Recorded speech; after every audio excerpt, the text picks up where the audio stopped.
So chat, to begin, let's hear where your TNT calls are coming from. I'm going to say that the TNT will be coming from the Marsh Cave. I think that the TNT is going to be in Keylocked Temple of Fiends. I'm calling early crown.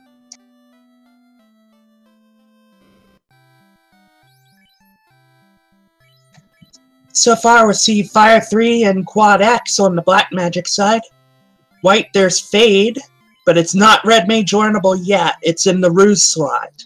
It will be available after class change. And we see Fade as well. Wow, this is a bit of a letdown for the runners, I'm sure. Gold bracelets. And I think I saw chain armor for that Red Mage. Could be good early to grab a suit of that and slap it on the Red Mage and throw him in the lead early on to tank a few hits. Long sword's the best weapon option for that Red Mage. Thief ain't got no love though. Silver Dagger, and that's about it. I see Wall was available. I think that would be a purchase I would probably take. I believe so. It depends on how sparse ribbons are. Also saw cheap houses in the item shop at 1200. We're already getting calls in the chat. Someone saying Elf Castle, Dwarf Cave. DH Stom saying Temple of Fiends first chest. Well, we'll see in a minute.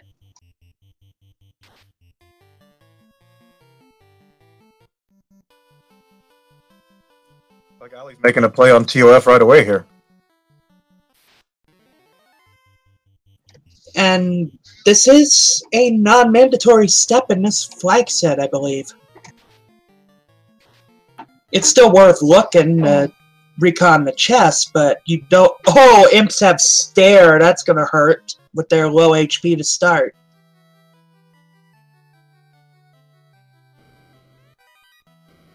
Yes, interesting fact about Stare. It's not a skill that's actually seen in vanilla, even though it is there. The randomizer actually imports it and makes it available to the enemies. Nice, undummying it. And Ali's Thief is already dead. The only thing I saw him pull so far is a Wear Sword, but his stream is a little stuttery for me.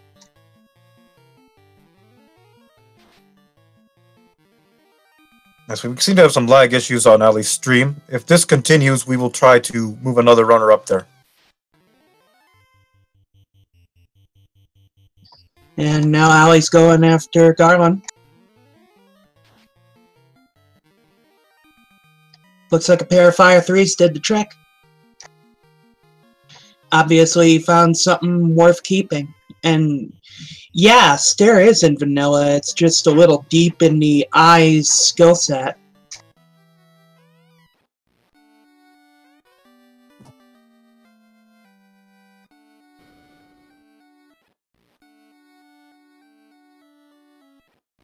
And Ali's going to pick up his loot here. So now hopefully Heal Helmet. That was the first chest in TOF. So that should help with the healing early, at least, in battle. It's definitely a good utility find on that. And it could be sold for a lot of gil later. And 58 was the third chest. The War Sword's worth keeping, though. The Thief can't equip it, but the Red Mage can. It's a good one until the Silver Sword shows up in a shop or a better weapon shows up overall.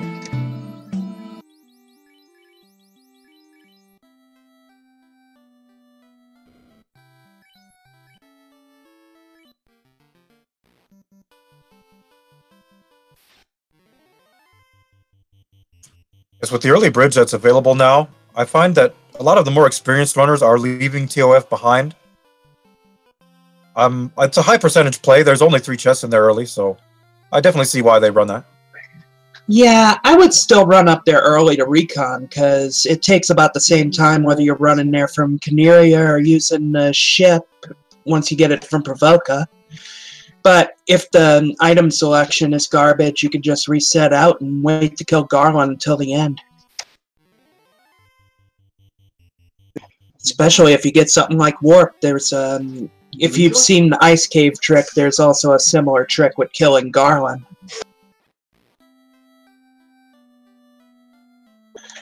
Harm 3 and Cure 4. Harm 4 are also available in the White Shop in Provoca. And Fast and Warp both available, and all level 2 spells are learnable by the base mages, so they're going to have a hell of a choice trying to figure out what they want on each of their mages. Yes, we see that spell selection is becoming key, especially early on here. I would definitely take some time to think about these spells and which ones I need. Definitely, especially on that red mage. Another thing is this makes Ice a lot more appetizing option earlier on in the run, because you can get to that incentivized chest way earlier than intended with it.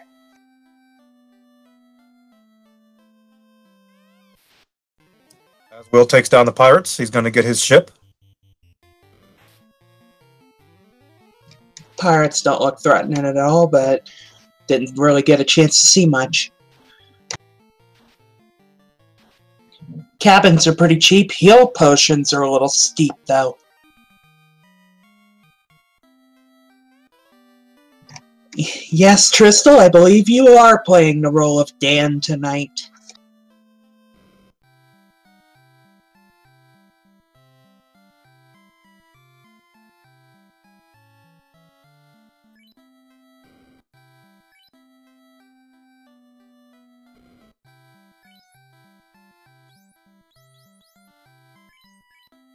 Personally, if I was running this seed with these spell choices, I'd pick up Cure 4 and Harm 4 on the Red Mage along with Fast, so I'd have an extra chance to use it if needed. Especially if Temper shows up in one of these spell shops to come.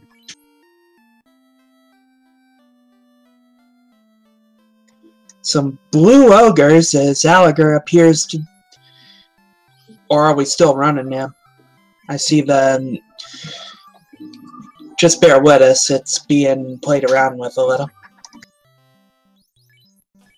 And we are going to move Darkwing Duck in here, as Alliger continues to be experiencing some lag. So yeah, Darkwing playing with some of the fun flags, namely the palette swap.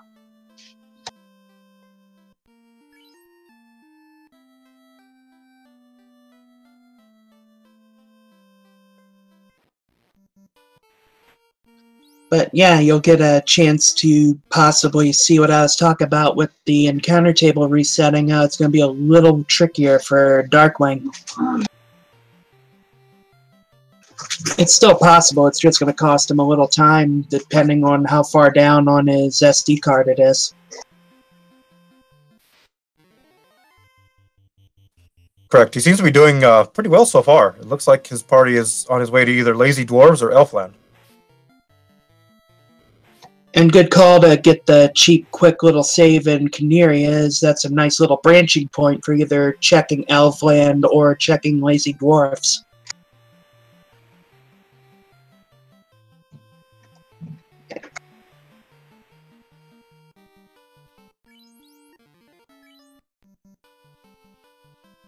Looks like he's running the TOF. I wonder if he skipped it earlier. I'm certain that he must have. There'd be no other reason he'd be heading there now.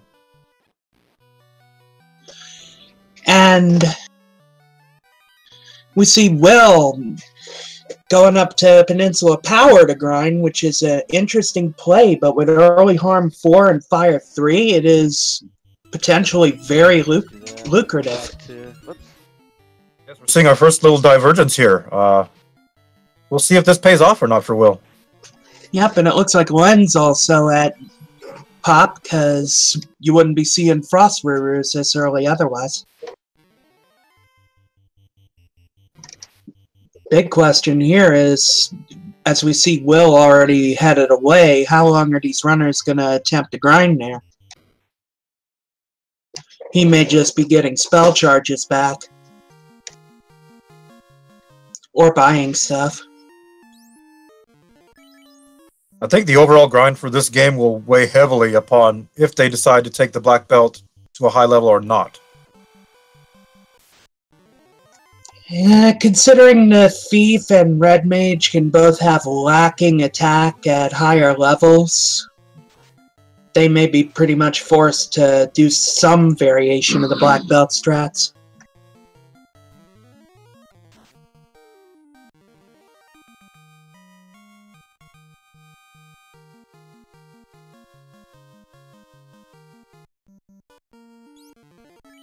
And Garland gets torched by Darkwing.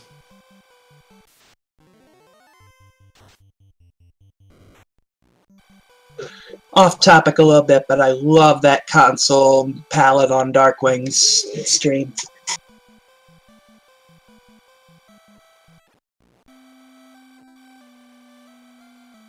I can't help it, it's the artist in me, as we see Will picking up his black magic now.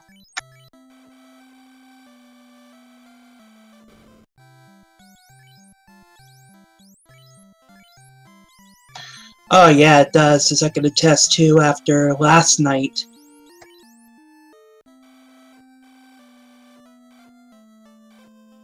And it really takes forever if all your grind targets are bad choices, either due to a bad skill set or spell set, tons of hit points, high absorb, high evade, whole lot of variables.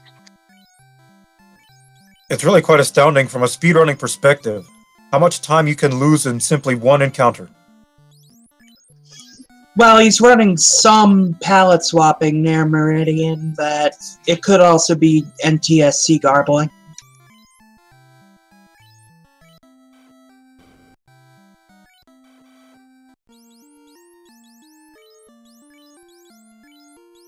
That rich blue, though. I am going to figure out how to get that coloring on my streams. Back to the action. I don't think y'all want to hear me wax poetic about the coloring and stuff. As we see Will is flushing encounters to head back to Pop.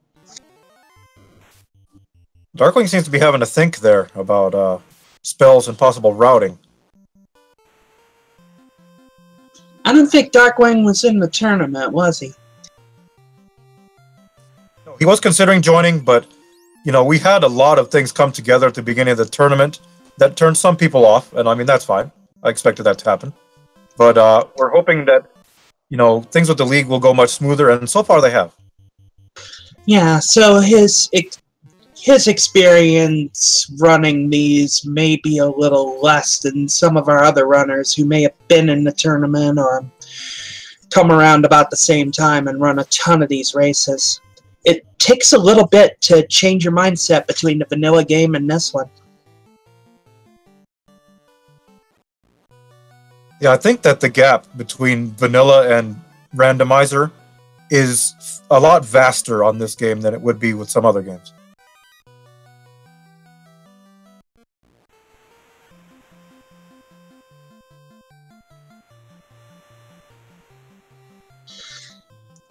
Okay, yeah. That is fair. He does run this a lot, but still, what you're presented with can even throw the most seasoned runners for a loop. Knowing Darkwing, he will take gambles, and he will take high risks to save time, so I expect to see that from him. Definitely a top-tier runner mindset. Once you get good enough at the game, the only way you're going to get a major time save is them big gambles. Looks like Will wants to have some more pop here. I guess he's not satisfied yet. Ooh, the Zombos have gaze, though, so that paralysis could bring a quick end to his grind.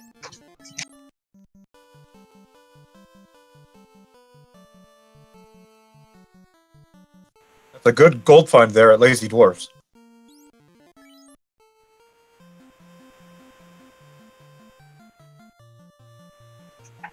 Ooh, Thunder. That might put a kibosh on Grinding Nose then.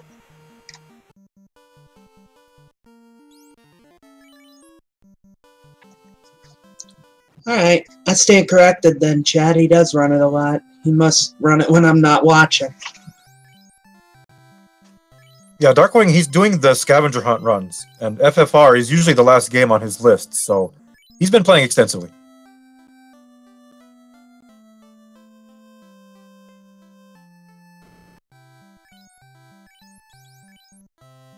I see Life 2 in a Red Mage learnable slot in Elfland. It looks like Light 3 is also available there. That's going to be a handy spell. So the Red Mage's spell selection is pretty good. I don't think Heal 3 is going to be learnable, but Invis 2's there in case a white shirt doesn't pop up.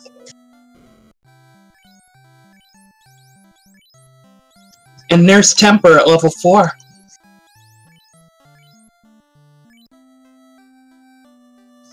So attack power may not be an issue. Black belt strats may not be entirely necessary. A Red Wizard or a Thief with the right weaponry could very well take the role of main offense if any of these runners decide that the black belt grind is simply not worth it. I'm pretty sure that Artea will take that stand. As for the spells, I would say that it's very good so far. You have a couple AoE spells. Fast was there. And we also have Life available. Overall, pretty good roll, I'd say, on the Red Mage there. Yeah, Life 2 and Cure 4 and low slots, that's really all you need. Even with no Heal 3, Heal 2 could even be decent enough depending on some of these enemies. And I do agree with you on Artea. He has professed his hate for black belt strats.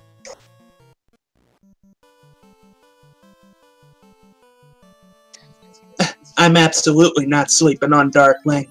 He's a big name in speedrunning for a reason. So it appears that our runners will be headed to Marsh Cave. And depending on how things go there, I think we'll kind of see who builds their first big lead. Definitely. The way Will's grinding, even if Marsh Cave comes out nasty, barring a lot of insta-death, he may be able to walk in and out of there easy. These other runners going earlier may be at a disadvantage depending on what we see there. Question in chat about the layout. Yes, this was Bent Glass Tube. We kind of gave him a little list of things that the viewers and we had been, discussing. This template is by no means final. We're still working on getting some better sprites and maybe a little bigger game screens as well. However, this will work for now. The only gripe I have is using the Atari-style typeface, the regular one as opposed to the specialized one FF1 uses, but finding that one could be a little tricky. Otherwise, it does look pretty good. Len is into Marsh here, and we're going to get a first look at some of the chests on the upper floor. And we'll see if this early stab at it pays off for Ghouls with Cremate. It may not. We'll see.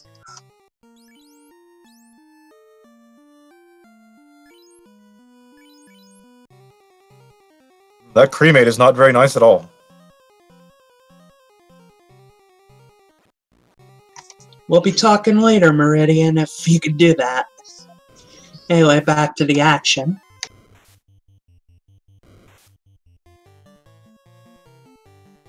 Doesn't look like Len has a whole lot of healing, so...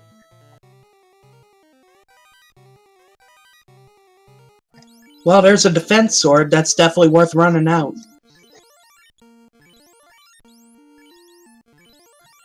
If these runners can get that tail and get class change, find some decent armor for the thief along with the defense sword, you have a nigh unkillable tank.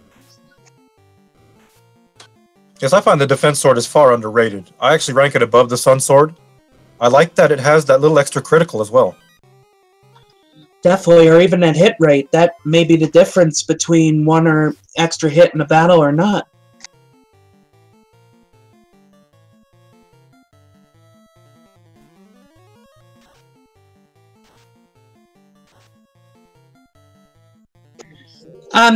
Yeah, it's tricky to find the TTF versions. My Google Foo is obviously weak.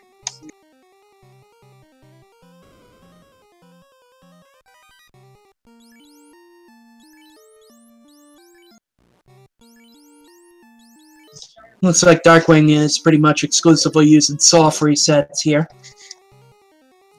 Flame armor on the top of the marsh cave, found by Len, but nothing required, so we'll see if he tries to walk out with that. That'll be huge. The flame armor is tied for the best armor a thief can use. Combine that with a nice shield, and you have pretty good elemental resistance. You don't get the resistance to lightning off that gear set, but lightning spells are rarer comparatively than fire and ice are. Looks like he noped out, so he elected to pass on it at least for now. He knows it's there, though, and he's probably going to want to go back for at least that defense sword.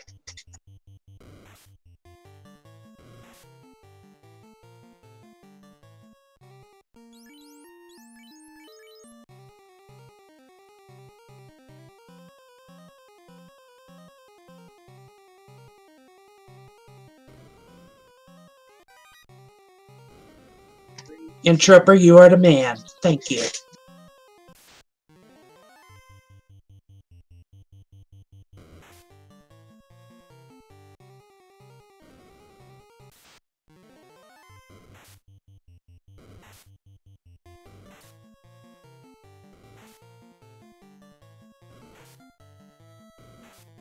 Will's finally making his way over to Temple of Fiends.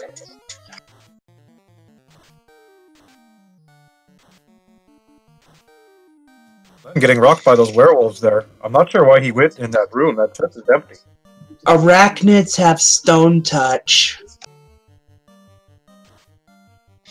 And the fact that Darkwing's mostly soft resetting instead of hard resetting may hurt him here, because it's going to be a lot harder for him to play with the encounter table.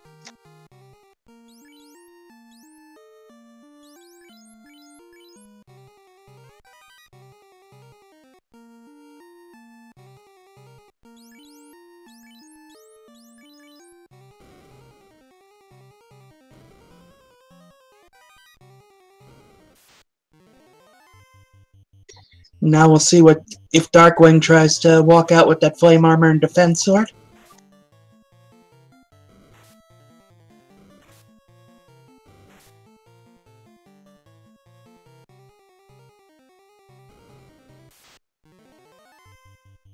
Alright, we get to see wizards for the first time on Len's screen. At least these runners have Lightning 3. Oh, they hit like a truck.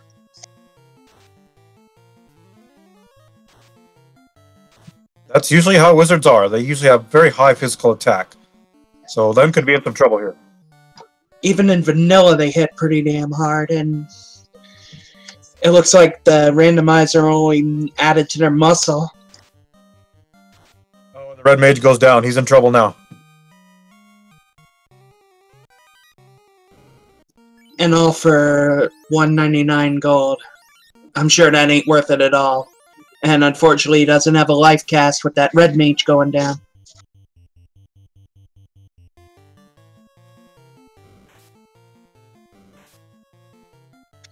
So Darkwing's keeping what he found as he exits out and houses up and heads back in for the dive to the south.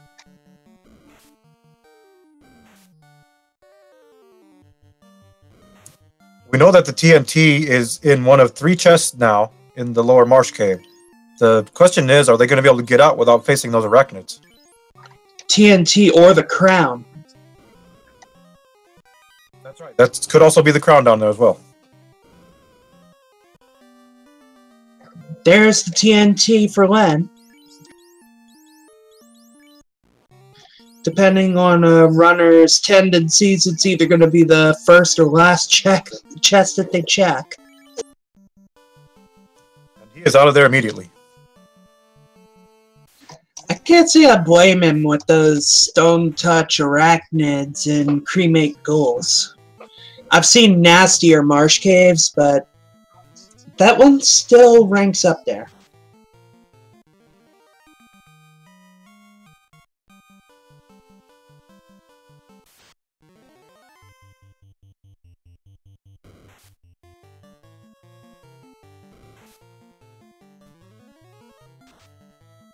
So now Darkwing's about to pick up his TNT.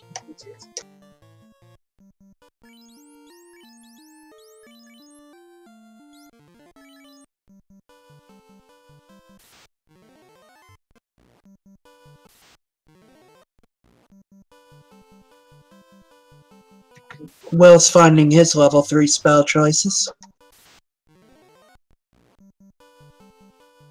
And grabbing Break, which could be an interesting call in the late game, especially against Tiamat.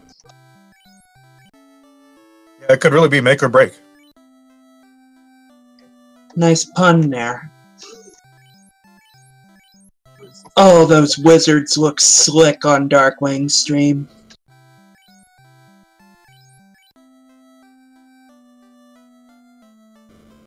As of right now, we have Len in a lead. And looking at our other streamers who are not on stream currently, it looks like Artea is, again, in the early lead here. We won't be switching to him yet. We probably won't switch to anyone else unless there's a mid to late game lead, but I will be updating periodically throughout. Oh, good on you to keep us updated on these other runners. Can't really shove more than 4 of them in a screen, unfortunately. But we got a lot of good players here in this race.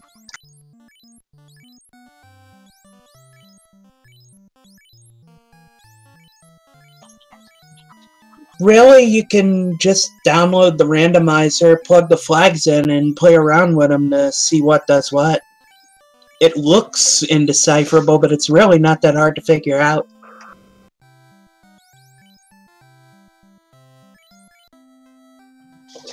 Yeah, there's a 2.2 times multiplier, but some flags can have an extra flat boost applied to the experience in gold as well, and there is no such boost here.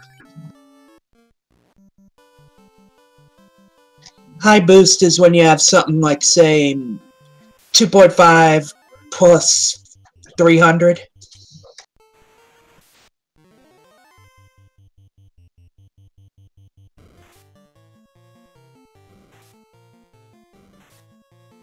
So Darkwing's made it out now as Will is flushing encounters to try to get a more favorable path to the Marsh Cave, or away from it. I think it's to it.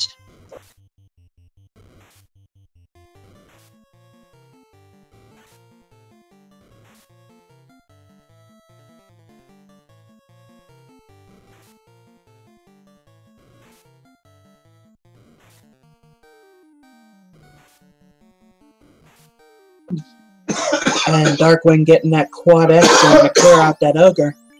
Do not underestimate Quad X early on in these seeds.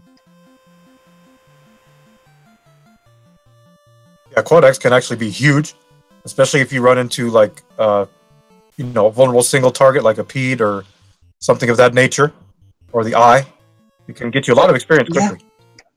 Or even low hit point carry if you're having problems or don't have a black belt to grind or your name is Artea.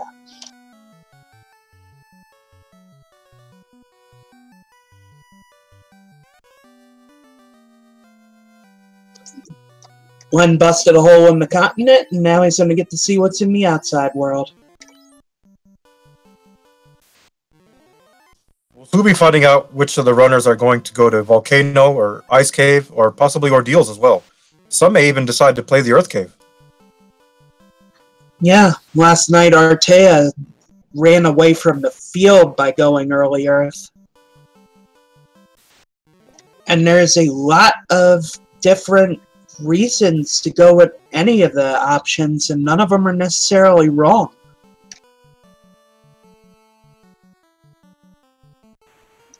Top floor Earth is on the way, and it is pretty easy to get through, especially if you have warp or exit.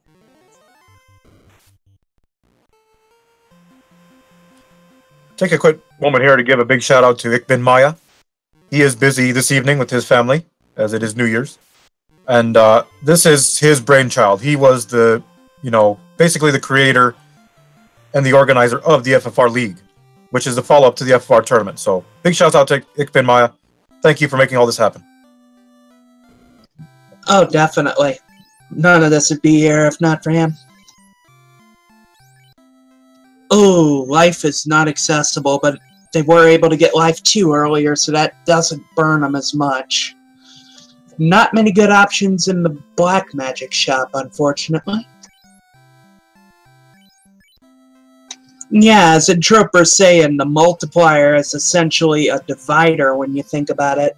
We were getting bad overflows, especially in the late game, if you'd run into, say, 4 worms or 4 gas dragons.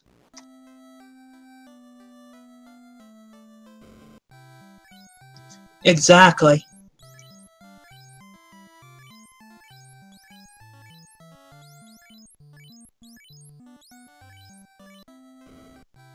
Will is just about to find his TNT, and we'll see if he elects to nope out.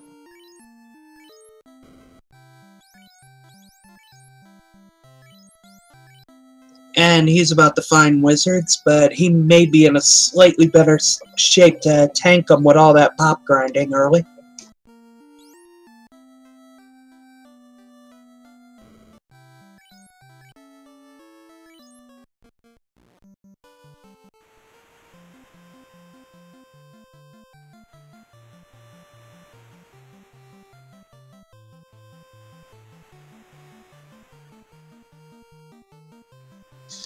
Ice 2 in the warp slot in level 5, so none of these runners will be able to pick it up at all until after class change.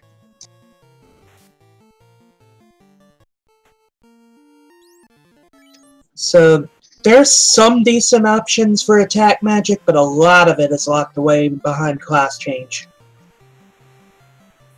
Yes, it also seems that ice magic is in short demand as well, so Volcano could be a little tricky. Yep, and potentially Sea Shrine later and TOFR even. Between the gas dragons and the water elementals on the Kraken floor.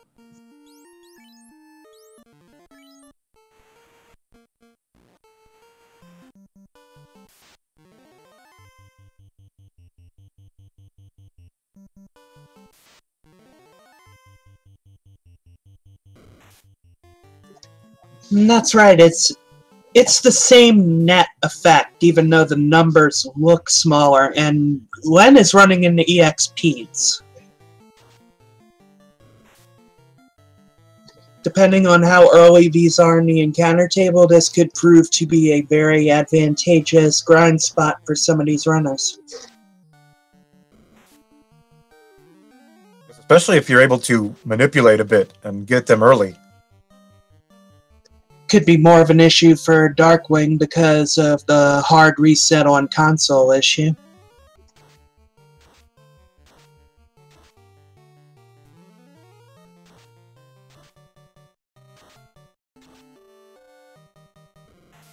We're just over the half-hour mark now, and we haven't really found that much aside from TNT and the defense sword. Possibly the flame armor as well. I think we might have found a heal helmet. Yeah, the heal helmet was in the first chest in TOF. Yeah, so nothing really juicy or tasty as of yet, but I think something in Ice Cave or Volcano will probably show up soon.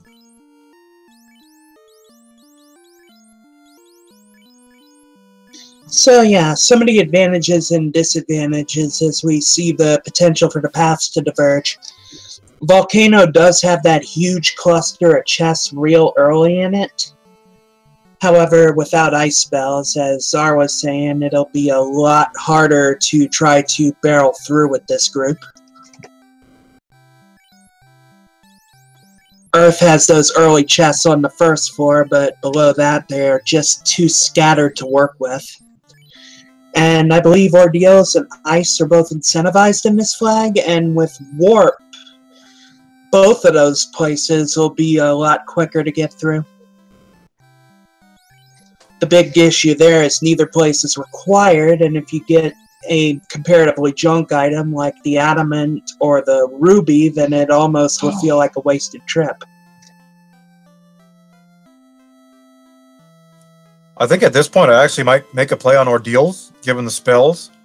If nothing there, I would probably go to Ice next. I think I would be saving Volcano for my last exploration. I'd at least go check the armory and Volcano, but as far as trying to full clear anywhere, I think Ordeals would be the play in this, especially with early warp. You won't get messed up by the teleporters as much. So Will has actually caught up a little bit here. And he's not that far behind these other two runners right now. And we'll definitely have to see how Will adapts to this, because we've been talking about how Artea hates the black belt strats. Will is the complete opposite. If there's a black belt available, he will be grinding it in every seed. Yes, as we see Darkwing and Len here grinding just outside Crescent. Will has already, done a pretty good grind. So he may just go straight to Ice or Volcano or Ordeals. With those EXPs early on in the encounter table, it is very worth a grind out there in front of Crescent.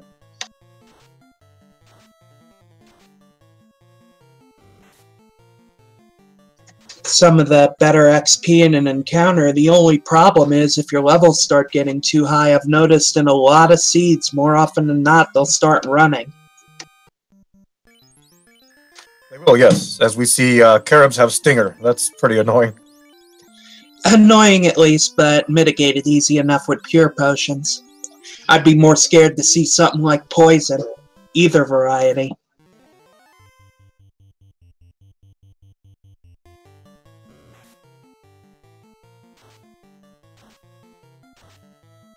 So now Darkwing's going to pick up his canoe.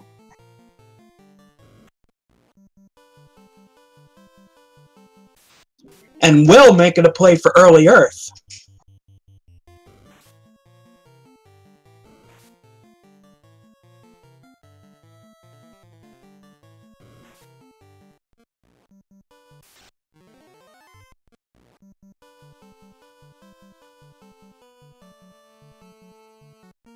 Absolutely, both poisons are pretty terrible to see. One causes a mess of damage that can only be mitigated by the ribbon or the wall spell or the Aegis shield.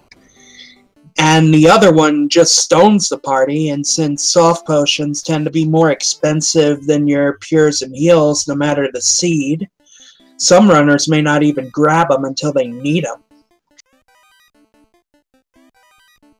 Yeah, some runners really just elect to go right by the heals and save time on that, which is a risky strat, but if you have a heal spell or a high-level cure spell, then, you have a lot better chance. So far, it looks like Glenn is just running into a bunch of money and junk in the armory.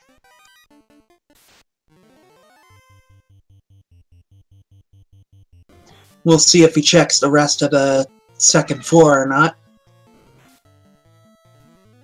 Will not finding much there in Earth Cave. And he's going for a deeper dive. He's going to check the second basement floor.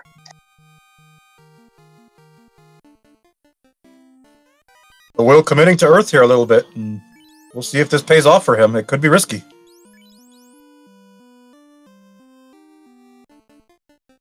Yeah, with no floater or not even an early ruby to get past the Titan, get the rod so he can do it all in one go, this could be very tricky.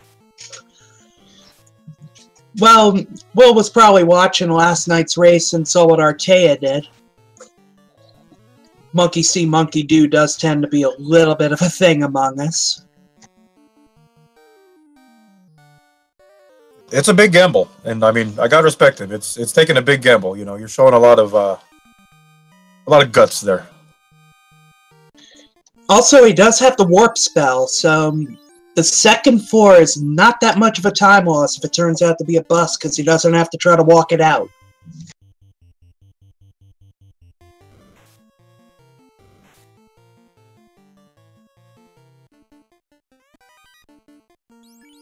Len decides to nope out of those EXPs.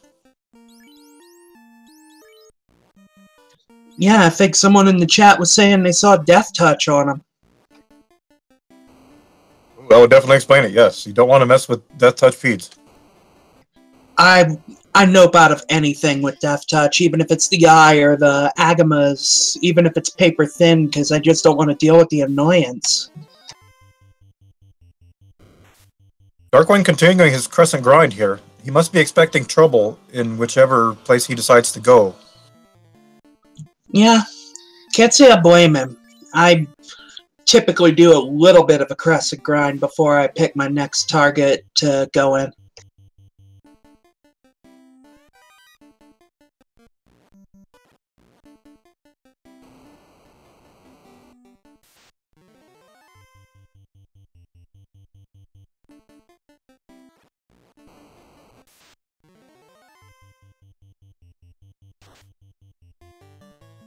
So it looks like Will may be going all the way down to the vampire because he's checked the other second floor room and hasn't warped out.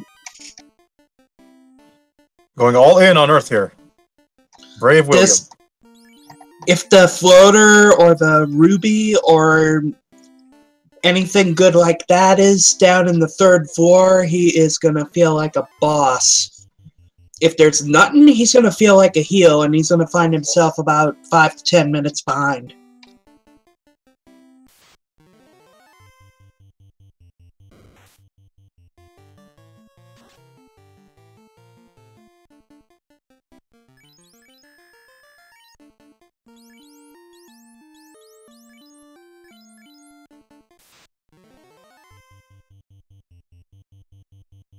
We see Len running into fires.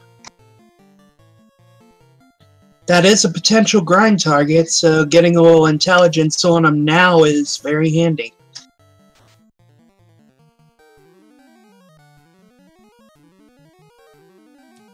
Yeah, fire can be quite lucrative in looking for a grind if Agama and Red Dragon are not cooperating. And very easy to get to because you don't have to do the deep dive. It doesn't become carry or bust if you can only do part of the grind at a time. Again, without ice spells, though, this is going to stall out a little bit, I think. Definitely. At least Lightning 3 will hit for neutral damage.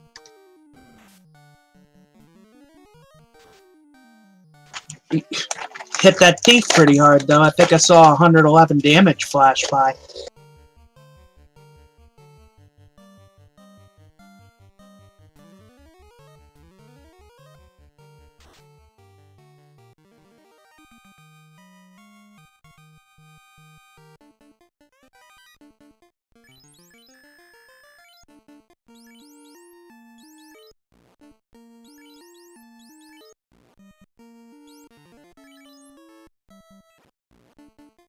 Yeah, just so pointing out, that's a bit of an unconventional warp there from Will Budworth, so some unique strats being employed here.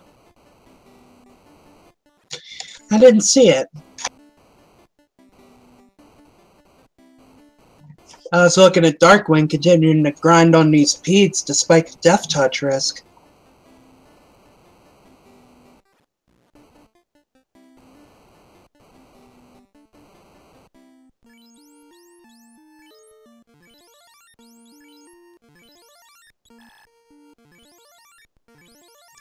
So now, Will's gonna say hi to the vampire.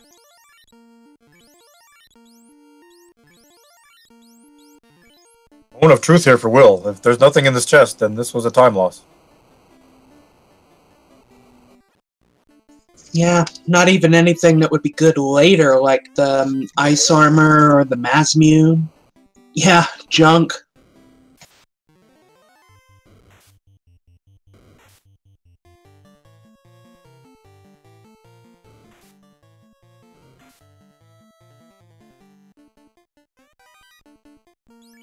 Unfortunately for Will, that's going to cost him some time.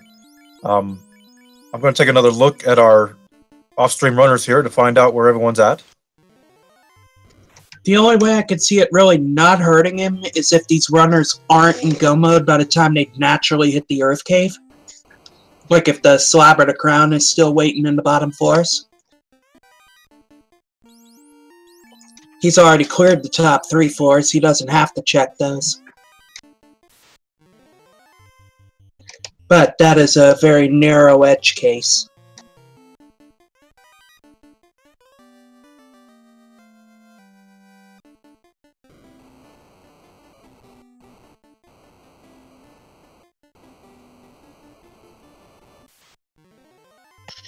One finds a tail, so...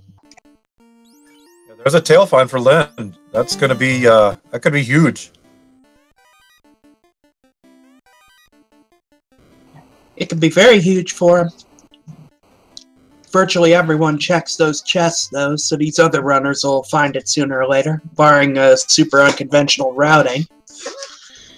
It also means he could get those class change lock spells such as Fade and Ice 2. There's a Masmian by the Agamas.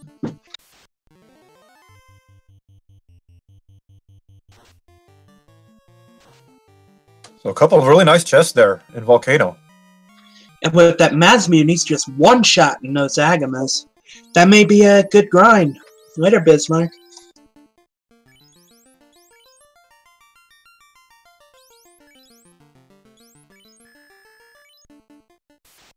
Behave yourself, Bismarck.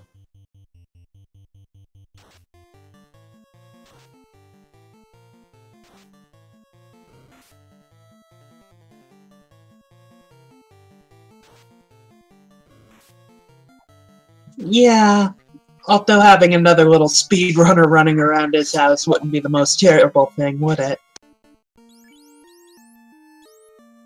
Darkwing making his move now into the volcano.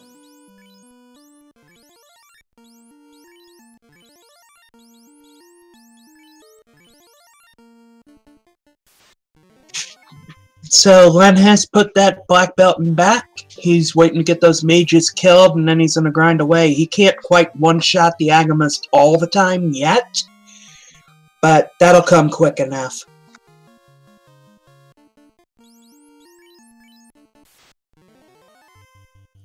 So it seems like Len is committing to a grind here. We'll see how this one plays out for him. And we have another change. Artea is now in our top right. He's already down to red D's. He's got one of those black belts dead already. Or no, that's the thief.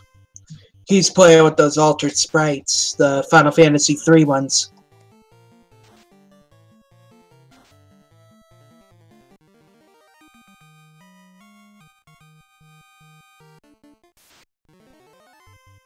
Yes, it is a Czar seed, but don't count it out too quickly.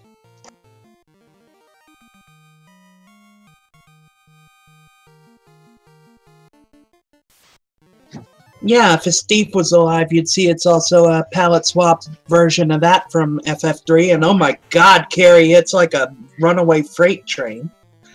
And unfortunately, you don't get to suplex it in FF1. And we're going to get our first look at Carrie here from Artea, and she is not playing very nice.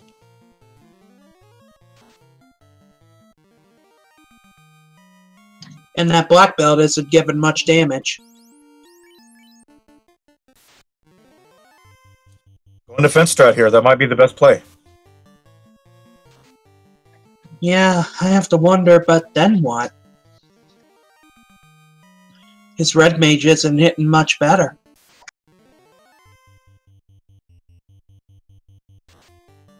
Even with the Masmian.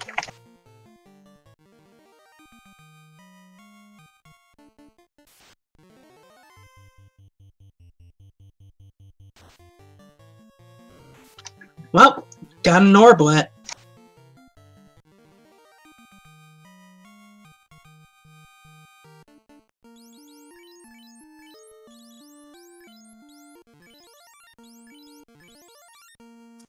Artea, probably the first one to get an Orblet here. He's moving right along.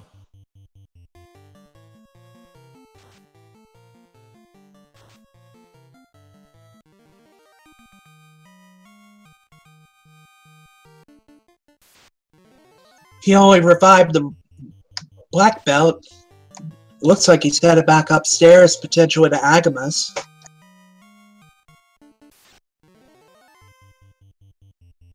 One of those ogres had break. I didn't see which one it was, but that might be dangerous.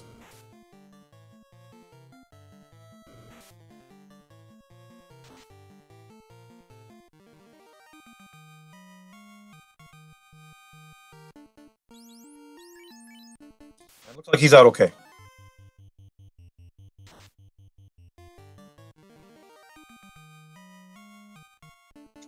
Len is down to 1. We've seen what Carrie can do. Even at high level, this could be dangerous for the black belt. He may find a nasty surprise when he goes to deal with her. And now Artea's checking ice. Didn't look like there were any progression items in the volcano.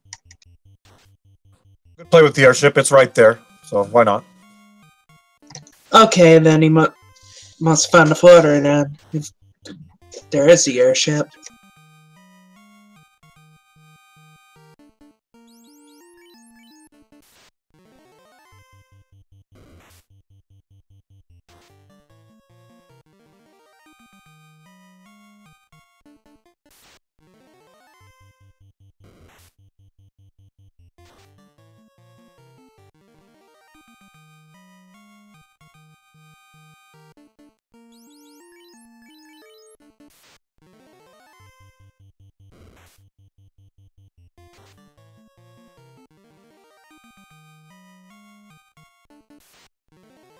So yes, Artea must have found the orb. It might be in the Red Dragon chest, or possibly he checked ordeals. I don't know. It was off stream.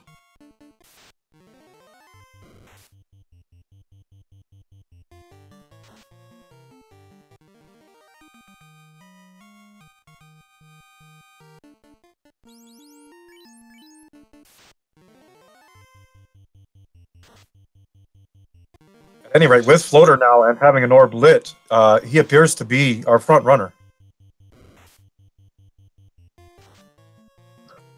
I tell ya, Artea's gambling. It pays off so much. Happy New Year to those of you in the Central Time Zone. It is 2018 here.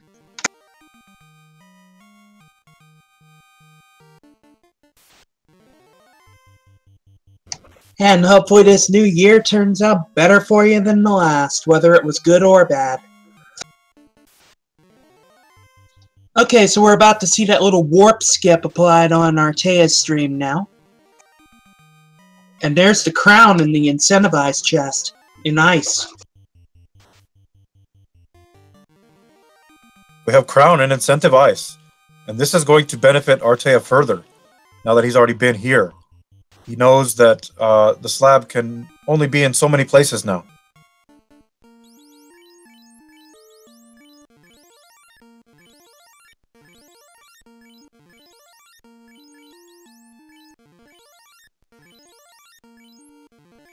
It does not look like he's committing to a grind either, as he only is two-manning the party here.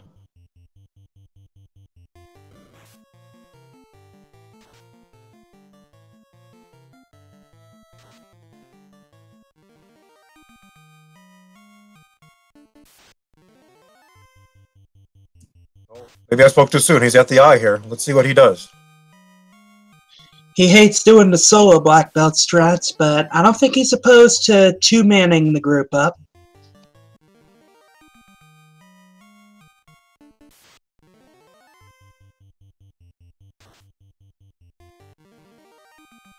Yes, unfortunately, sign-ups closed on the 28th, I believe.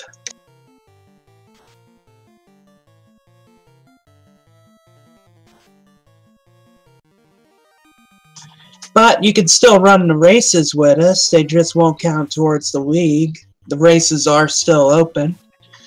If you want to come check out our Discord. There's plenty more info there, and we run races practically daily.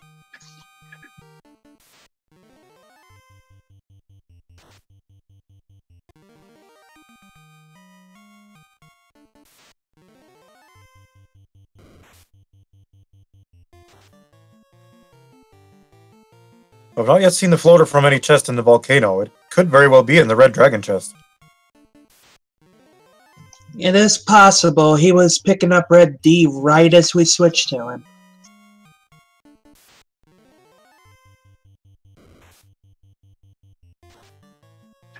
Oh yeah, fun is a very valid use of time, and it's not like this league is going to be our only event for a while.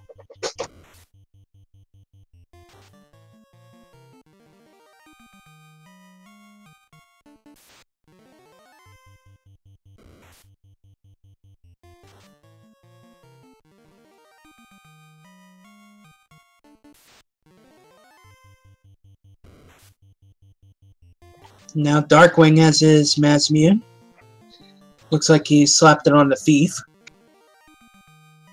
Okay, yes, Bedrise is right there. He had the airship already, so he must have gone to Ordeals. Possibly, well, it couldn't have been Earth, because Will checked Earth.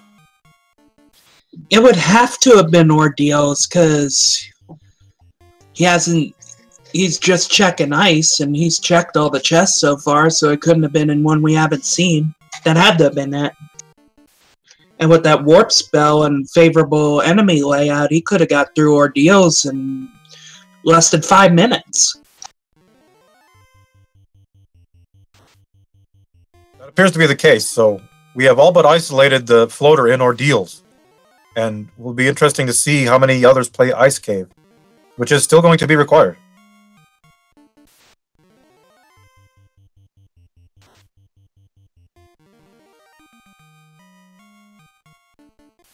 Darkwing moving the heavy armor down to the thief. He has the tail, so it looks like he's setting up for a ninja tank.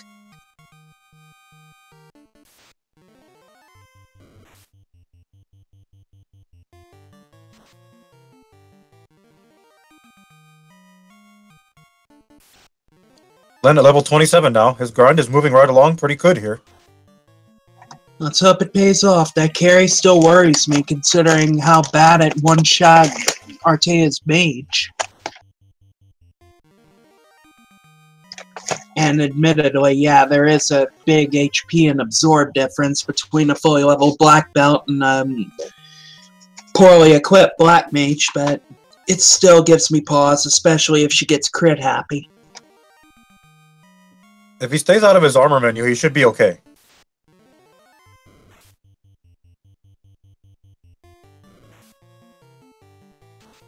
Unless Red D has a ribbon or something, I don't see him going to it anytime soon.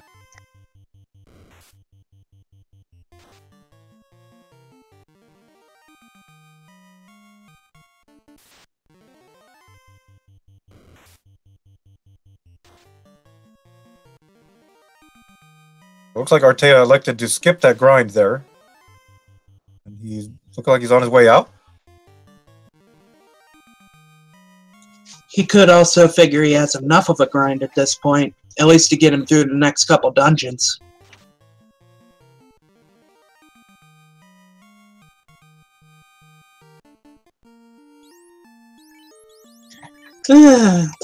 Cats.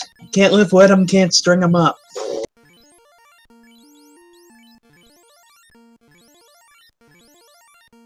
Anyway, with only 2 party members, Artea's having a little bit of a time pushing through these wizards. Not a terrible one, just a little bit of a time lost there. I wouldn't harm the kitty. She's just getting in the way.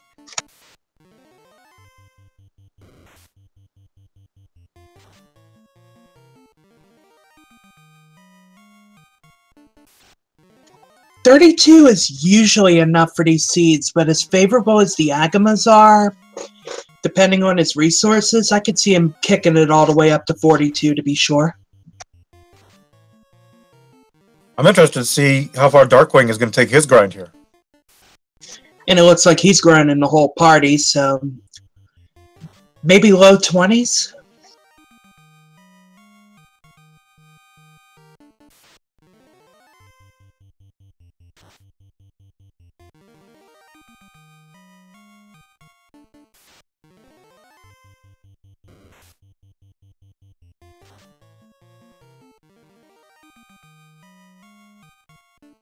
Looks like we're getting a little bit of lag from Artea's end.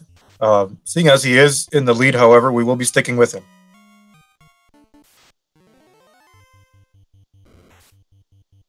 Swear there's something preternatural about that boy with his gambles.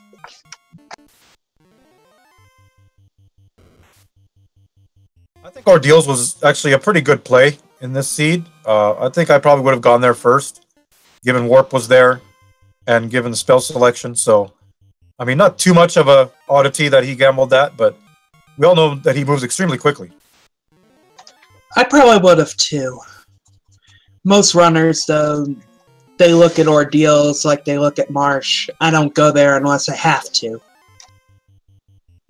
Certainly can be. Ordeals can be as big as risk as any place. If Zombols or Mancats or even Medusa has something bad, you could really run into trouble there. Or Zombie D. Yeah, and with Warp, you can't just skip the Zombie D, because you'll just keep warping back to teleporters. Artea headed back to Provoca here. He's must be recounting his steps a bit.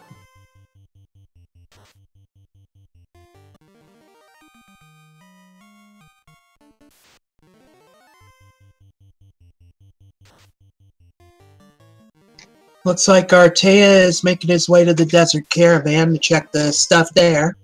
No bottle, though. Darkwing is making his run on Carrie now. We'll see how his battle goes.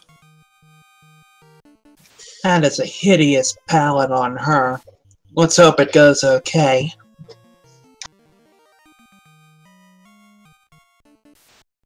And the Black Mage gets one-shotted, rather.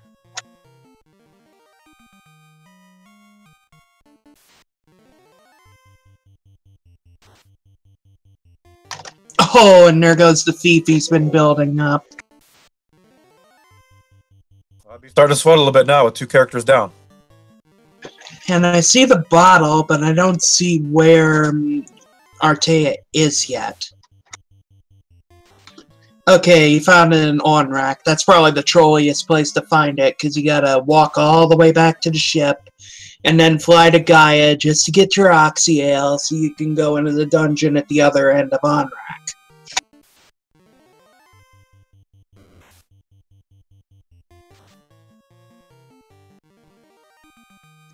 I saw 6 hits out of Artea's Black Belt, which means at least 21.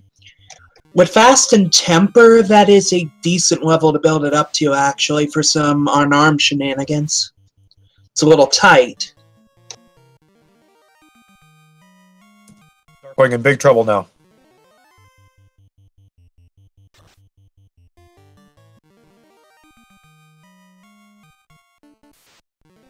Yeah, it's very possible he wiped.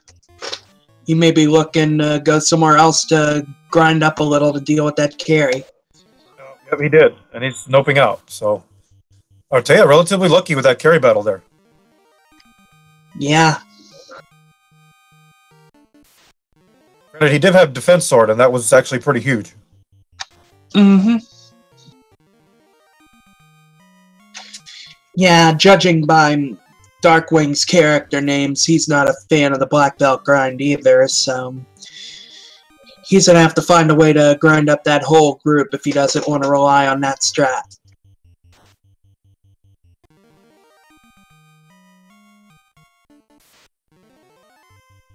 Been grinding on here. It looks like he's headed toward 42.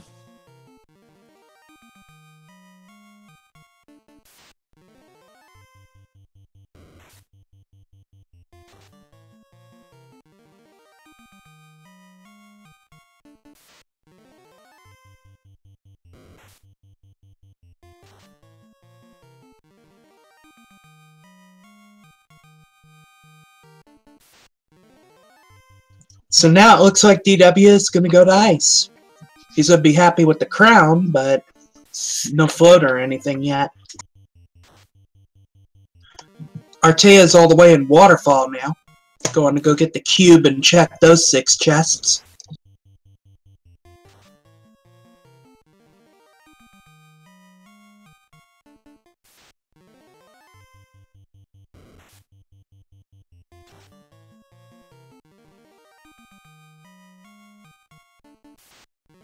Huh. I hope we didn't lose Artea.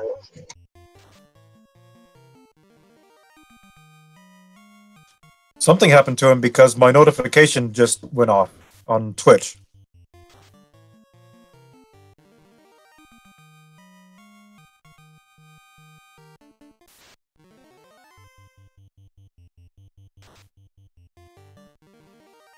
Knowing him, he's probably taking a little break or something. He'll return shortly. He's back.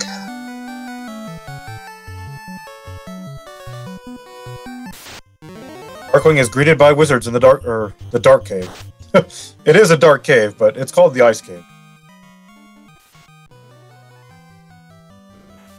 Yep, and don't mind the technical issues. We're getting Artea's stream back sorted. We see an out-of-bounds back there, which is mandatory now. Kind of takes a little of the mystique out of it, though, compared to the 1.4.4 races. OOB hype. Much more hype when he can't be there sometimes, though.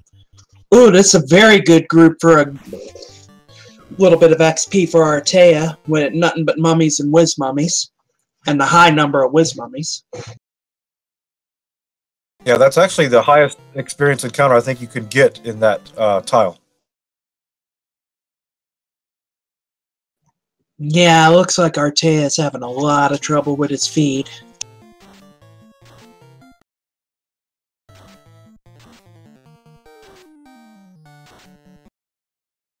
The FFR gods have hexed him.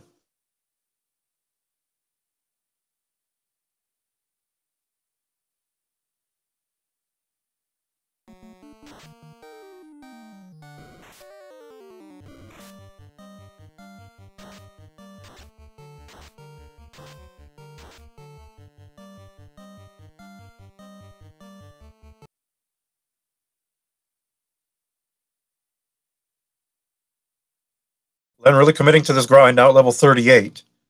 At this point, I might consider opting out, seeing as you'll probably hit 42 before the end of the game. Yeah, with this being his first Fiend dungeon. And especially in water, it's not like you can run from everything. Same with Sky Castle with those random eyes everywhere.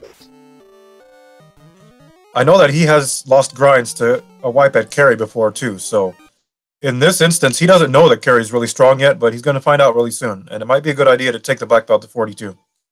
There's the warp strat from Darkwing. It looks like he was just waiting to get past the Frosties so he didn't have to trip the trap tile twice or use 2 warps. Really smart play there by Darkwing. I like that move. Yeah, that's some next level thinking there.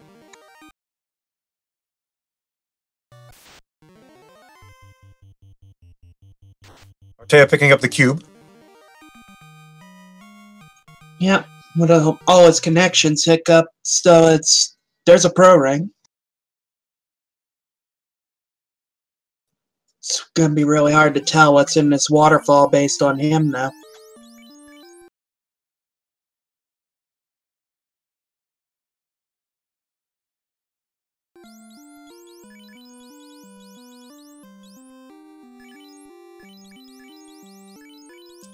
So chat, we've seen most of the items now. We have yet to see the slab. Where do you think the slab is at? I think it's gonna be in Mermaids, but not in its vanilla chest.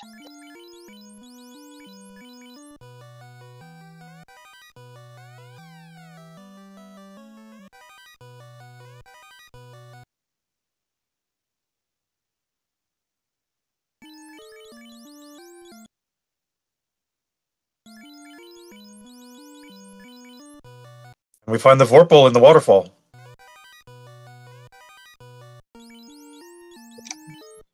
I think it's you that's a big fan of the Vorpal.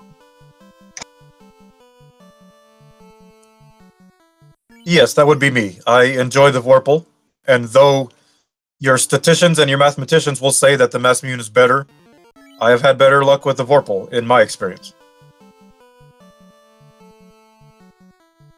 It can pay off because those crits can cut through some high absorb.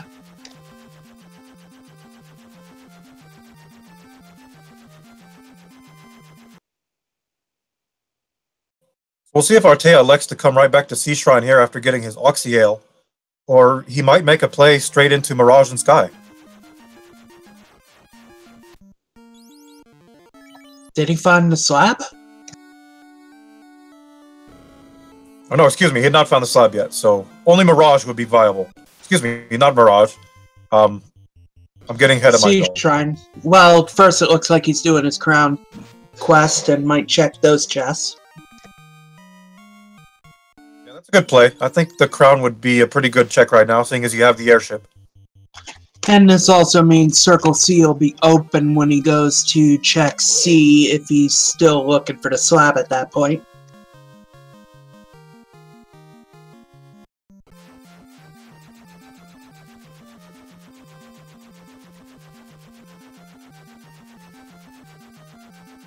The possibility of slab and key-locked marsh remains.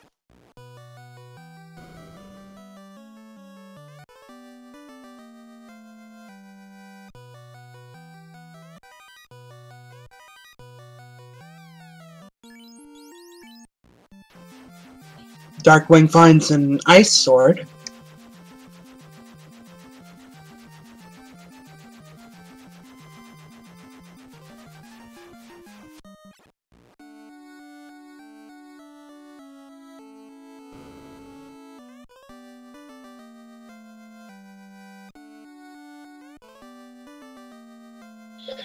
Giving the prince that fire, and he responds by giving him a key.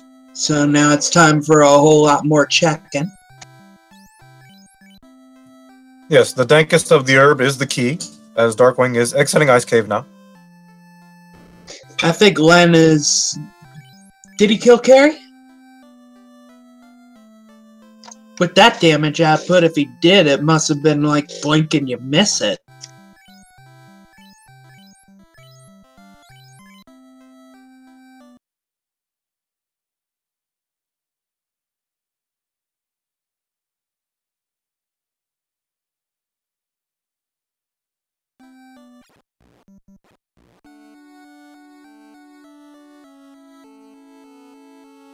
Alright, our tracker's on it. He's dealing with... There's the power bonk in Elf Castle, and Artea is definitely going to clear a spot for that.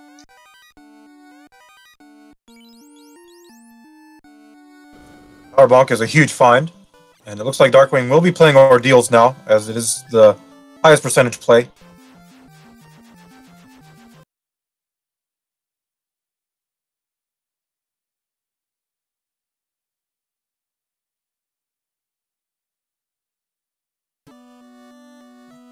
That is a rough call.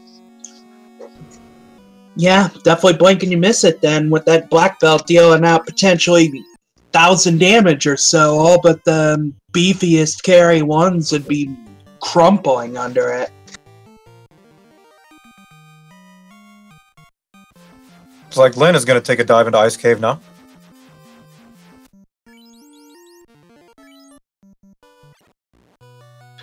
It's very rare when both incentivized chests are required, but very satisfying.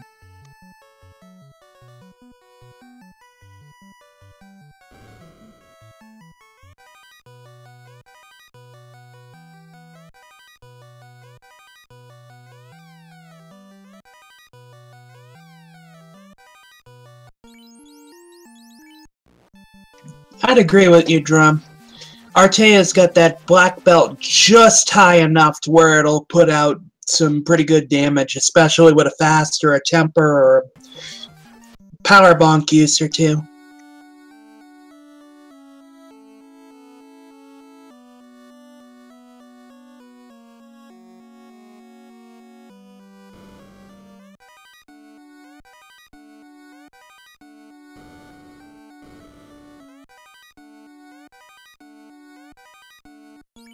Darkwing navigating his way through the teleporter maze and finding some trouble with some red gargoyles here.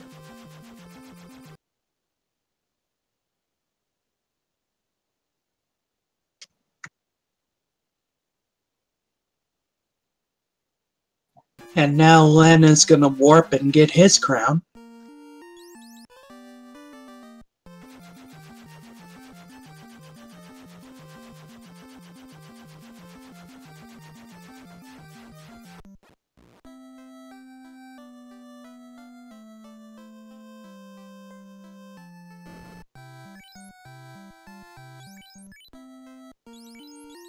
Yes, Len picking up the crown now. Looks like Artea is headed to get his Oxy Ale, so I can chug it all.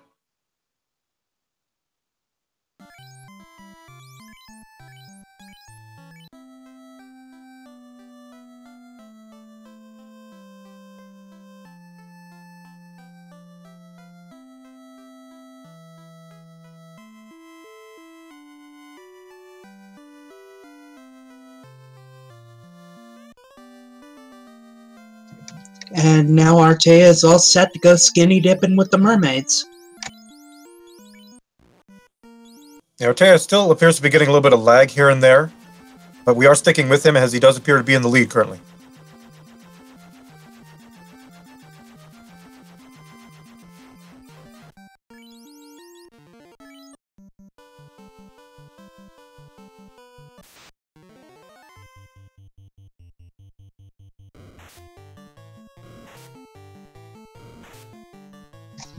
Wouldn't you be gazing too if you were seeing those fantastic console colors?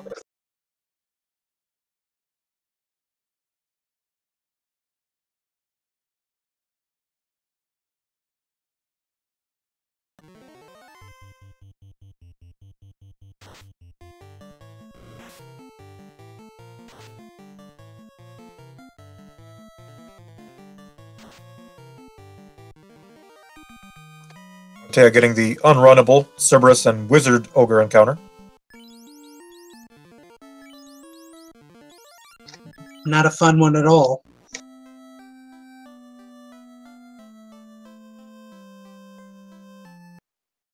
He will now take a dive into Sea Shrine.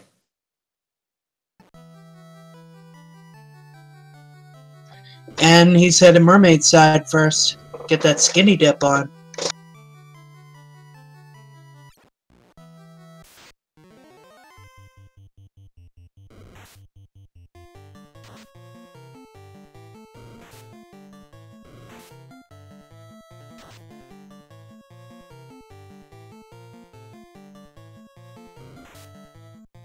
Artea may elect to take a few battles here in Sea Shrine, as some of the formations in here give you a ton of experience. And of course, the Red Sahag and Wizard Sahag battles are unrunnable, so you have to take those. Yeah, true. The multiple gray shark encounters are good for experience, and so is that one he has right now with the Big Eye, the original Big XP party. So Darkwing answers our question. The floater is the incentivized chest in Ordeals, and he picks that up, and he'll be going to get his airship now.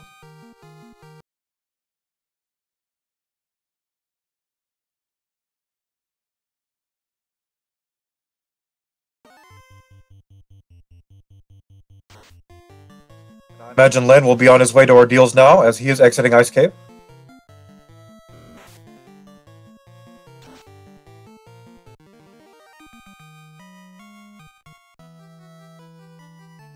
Pretty much the only play worth making left. Even not knowing what we know. So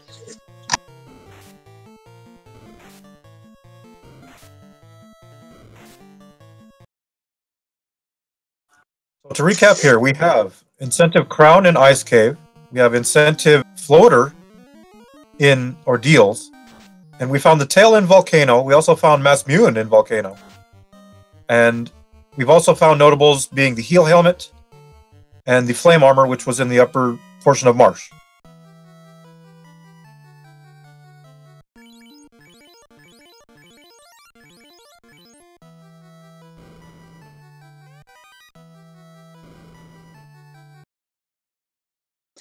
Bloody Soagan. Anyway, checking Circle C now. The reverse C. That room is crown locked. But he only gets about 1,600 gil for his trouble. Yes, Drum noting that the power bonk was also discovered in Crown Locked Elfland.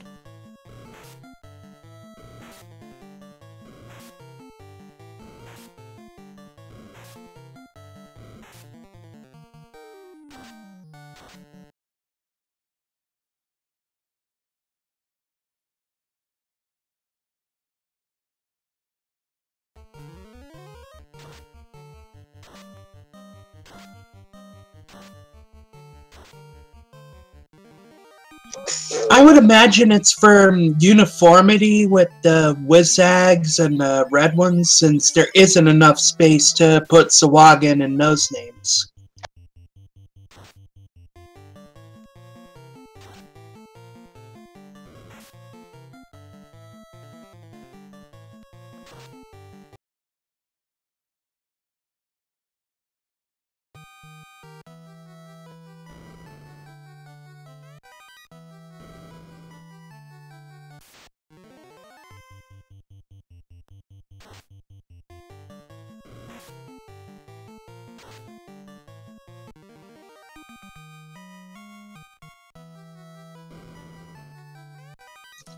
We now have... Now looks like Darkwing is doing his crown quest. Go ahead. I was just saying, now Len navigating his way through the ordeal teleporter maze.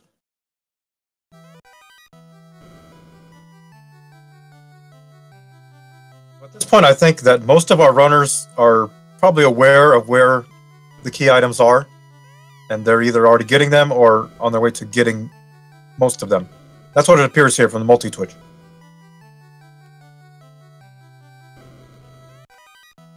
Any notables that ain't on our mainstream right now that people might want to know about?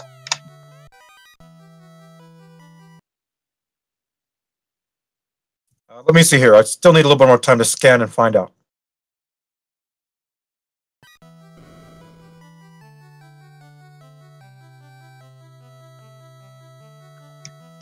Artea is skinny dipping with the mermaids now, but it don't look like he's finding altogether much. There is a pro ring there, but didn't see any progression items, and he's just warping out.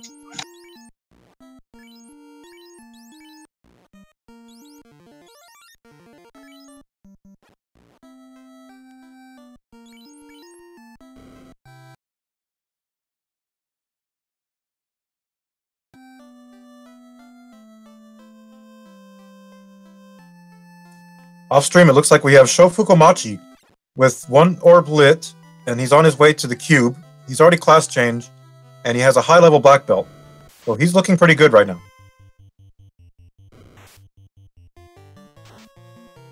I doubt anyone's given Artea a run for their money yet, but could be something to watch for 2nd through 4th.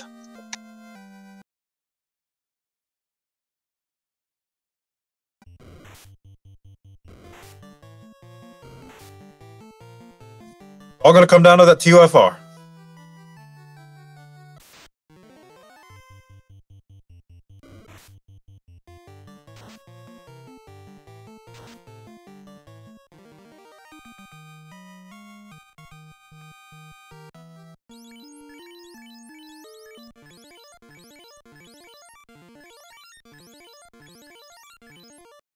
Now Darkwing in Dwarf Cave to see what they've been hiding from us.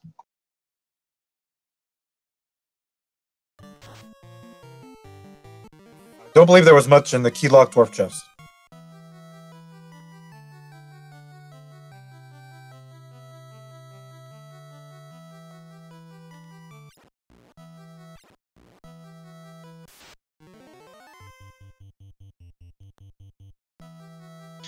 Yep, just a bunch of money and equipment that's junk for this party.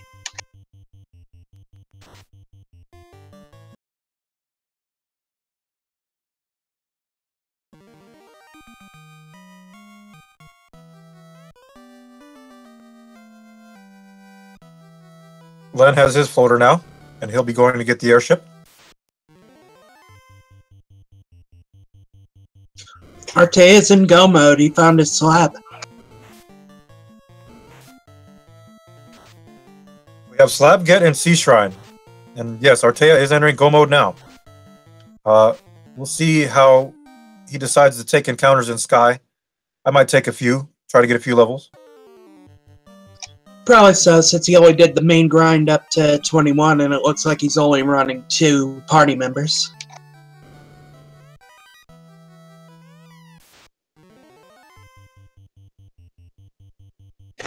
I saw a Bane Sword flash by in Sea Shrine.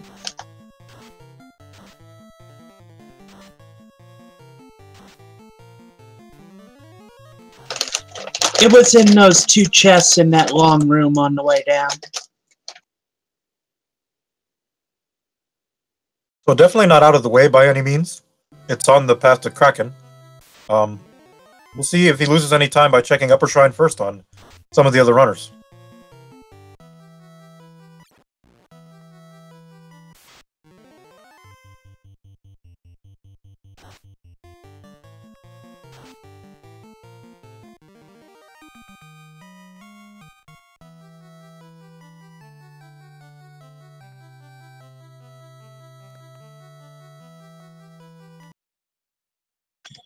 DW is back in Volcano. Looks like he's gonna finish what he started. Yes, he's looking for revenge on that carry.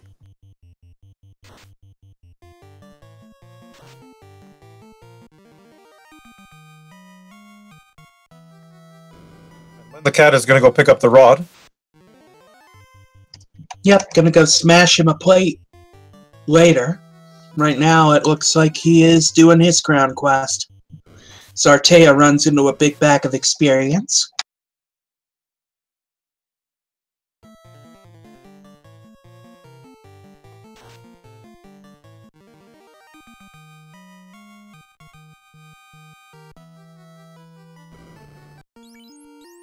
And we are about to get our first look at Kraken. Bringing the Black Mage back to serve as a sacrifice and maybe get off a fast.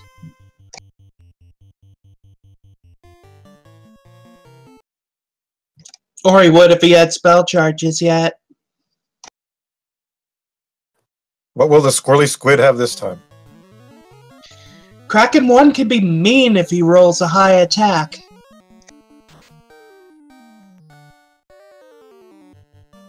And if that's the case, Zartea is going to find himself underleveled in a hurry.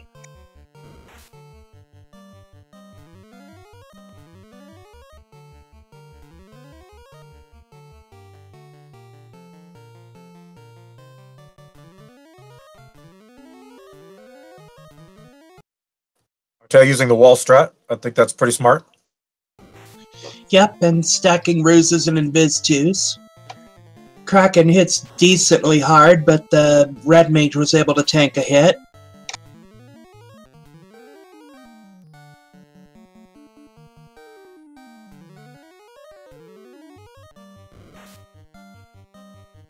Picking up power bunk from the Elfland chest.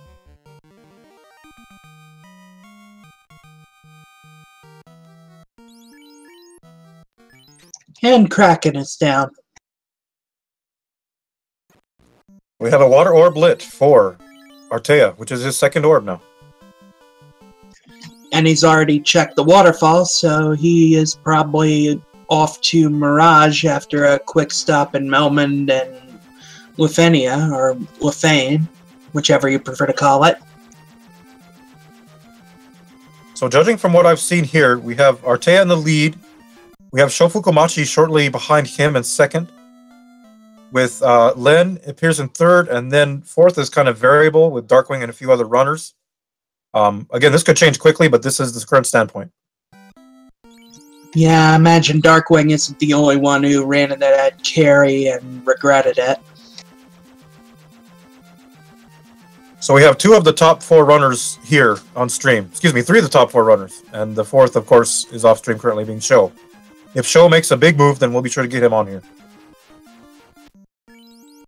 The thing about them black belt strats, yeah, they can hit like a tank, they can, at level 42, pretty much make any boss look like early Garland, but you do put yourself so far behind by grinding up that far, and especially in a low boost seed like this, the question becomes, does Len have enough time to catch up?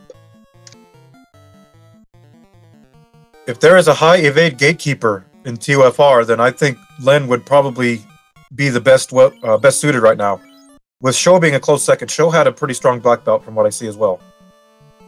Yeah, to compare with a different type of racing, it's like changing your tires and taking a 2-lap penalty in an auto race. You're going so much faster with those new tires, but is it worth putting yourself so far behind in the process?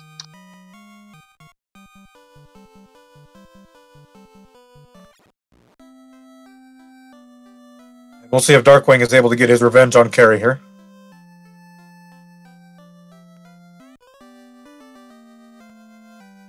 Zartea's got his chime now. He is in go, but as we saw with the rest of C, he's still checking chests of opportunity. We'll see how many more he decides to check. Probably still looking for ribbons and the like.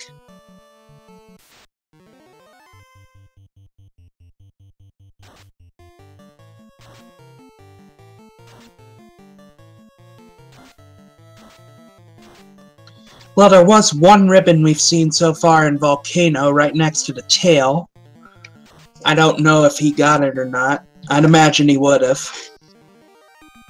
And Darkwing gets his revenge. Time to see where he heads to next.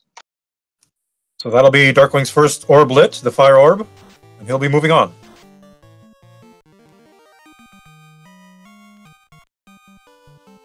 Considering he's doing two-man strats and has the wall spell, one ribbon is really all he absolutely needs.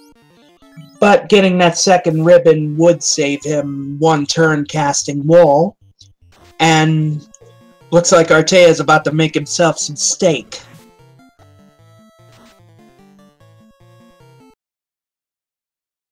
Yay, steak. Thank you, Artea. You can have... As we see on Artea's stream, y'all can have your steak. I'm firmly Team Tyro. Tyro friends, not food. Ooh.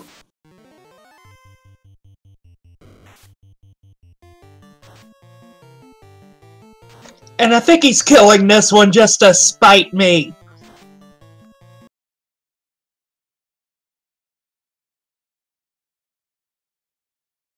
Yum. Spoiled tonight with oxy ale and steak. All I need now is my Warmech dessert. Oh, I've had some luck with Warmechs lately, I'll tell you that much.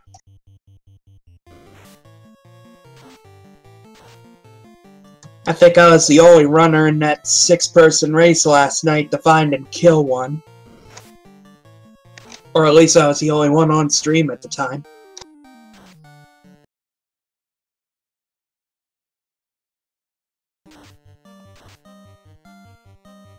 A long time since I've seen a T-Rex. I'm starting to get lonely for that rare meat.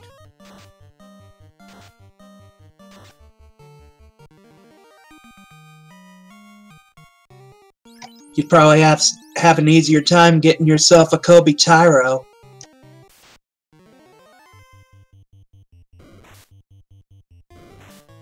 We have Darkwing and Lyn almost synced up right now, checking my islands.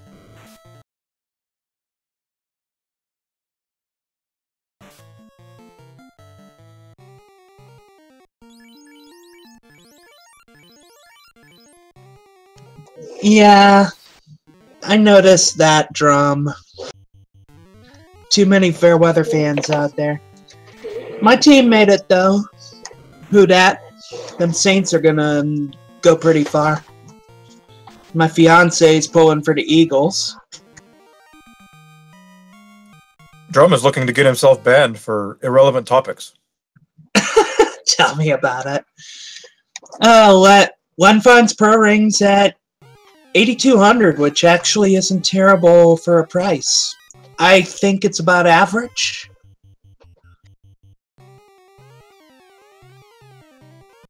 When you factor in, quote, multiplication.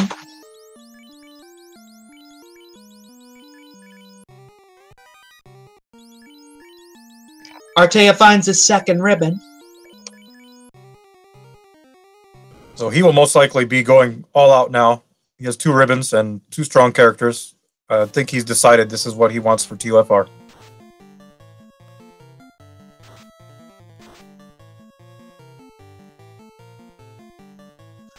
Yeah, hopefully you remembered to get some spell charges on that Black Mage if he's going to try bringing it back again. For any of the really hard fights. So Darkwing is on the hunt for the bottle here, and he's probably going to groan when he finds out that it's at Onrak. Ooh, the booby prize spell for that Black Wizard is Quake.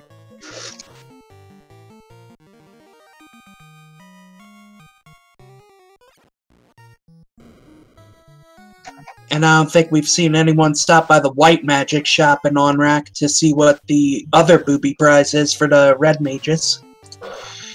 I call them that because by the time you've gotten enough spell charges to use those on a red wizard, there's almost no point, especially if it's something you want to spam. And those are some very bad men there with Blaze. That's going to be a problem in TOFR. Oh yeah, especially when you're facing down 9 of them. Although he does have those 2 ribbons, so that does mitigate it slightly.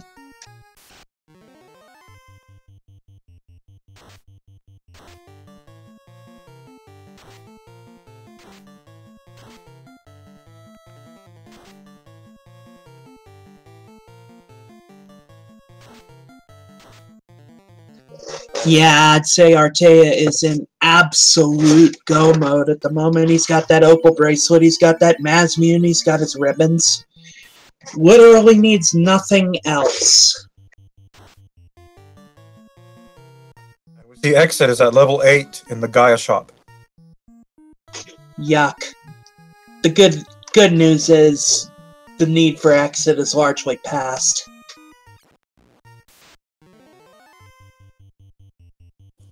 So it's time to get your Bless RNGs in the chat for Warmech, and we'll see if he comes out or not.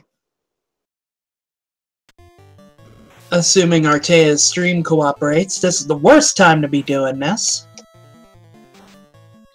Len getting the God encounter for the trap tile, but he's skipping it. Getting his cube now.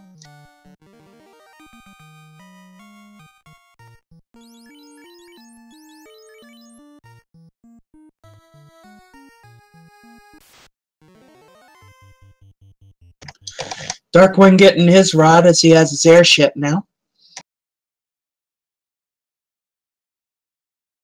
Well, been having it, but doing his airship things more like.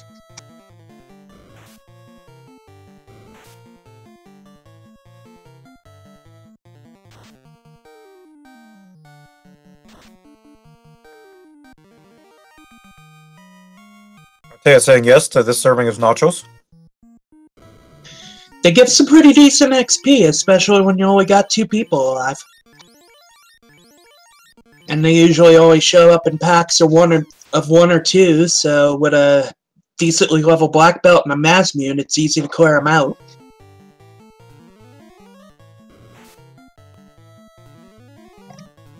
Tiamat hits for a decent amount.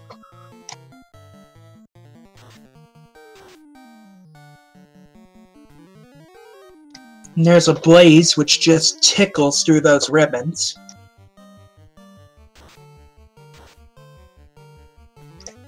And a Blizzard, which just feels a little nippy.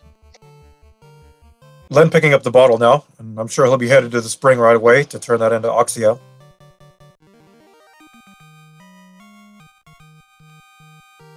Tiamat is down. One fiend will have to go for Artea. The air orb is lit, and Artea taking a commanding lead at this moment.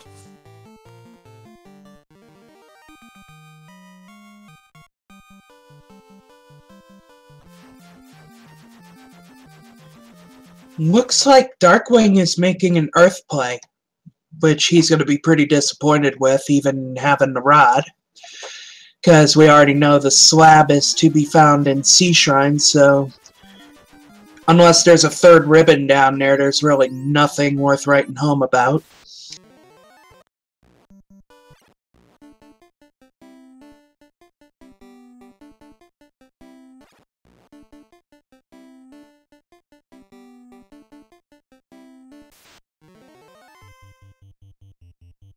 Artea picking up the rod, and Len picking up the Oxyale.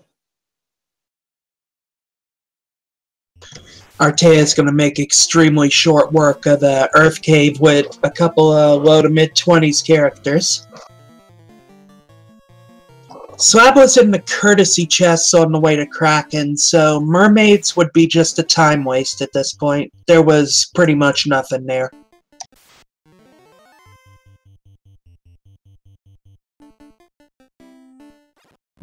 Now we have Artea and Darkwing almost synced up together in Earth Cave. Unfortunately, Darkwing is so far behind in actuality. But still, the high 5 is nice to see. Or the potential for it, at least. At this point, I think it's safe to say that unless we see a gatekeeper or an extremely nasty assortment of enemies in TOFR, that this is Artea's race to lose at this point. At least the high evade fiends aren't going to be... They're still going to be an issue, but not quite as annoying as they were before in the tournament randomizer.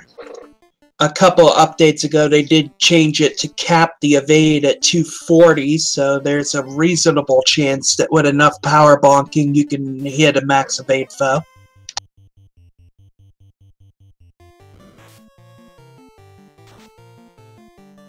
A black mage equipped with the most powerful sword in the game. What is this? PSP any percent?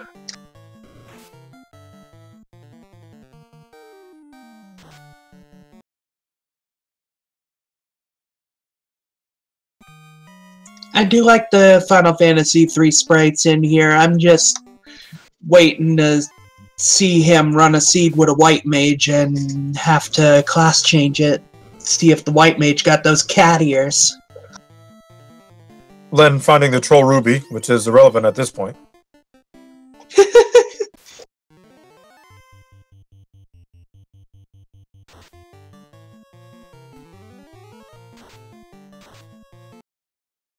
Oh, no adamant this run. Where's the cheese at? Probably Crownlot Marsh. I mean, we've seen everything chest-wise except Earth Cave Basement. Darkwing will probably grab those. We know Artea's not going to at this point.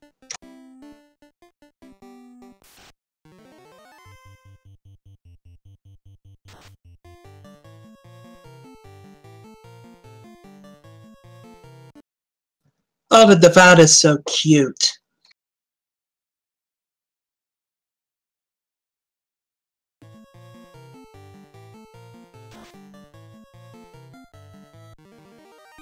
The only thing that's cuter is, well, Lich falling to Artea, but that isn't the cute thing. The cute thing I was gonna say is Kara or Kryl, depending on which translation you're playing, in Final Fantasy V as the White Mage with the Devout-inspired costume.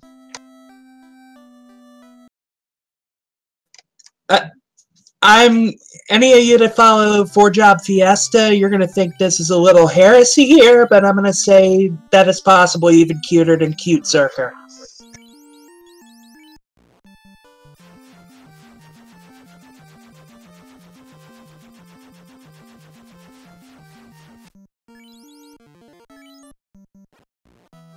Then getting the slab, and Artea is going to be heading into 2FR, and we're going to get our first look at the enemies in there. Yep.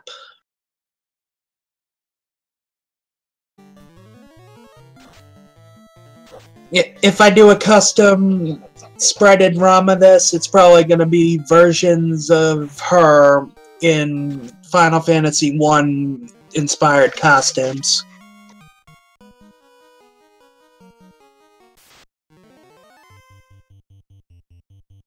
Looks like Artea is getting a few encounters out of the way. Looking for something to kill, maybe? Because I imagine he's got to feel that his levels may be a smidge low.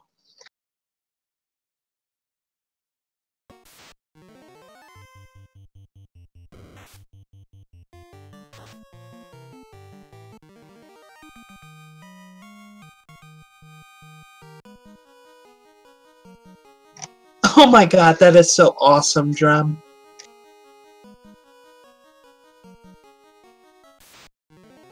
Darkwing saying hi and bye to the vampire.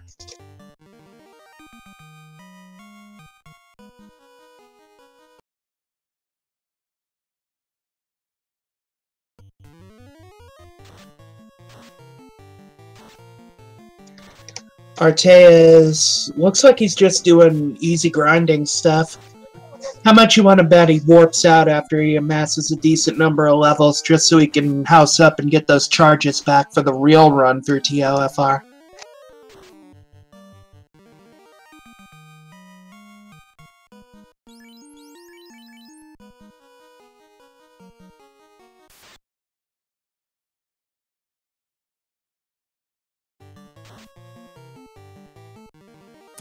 So I was just checking on our off-stream racers. Artea is currently the only runner in TUFR. It looks like Sho is clearing Earth and is not very far behind him. I'll be looking for when Sho enters TUFR, and at that point we'll try to get Sho in here.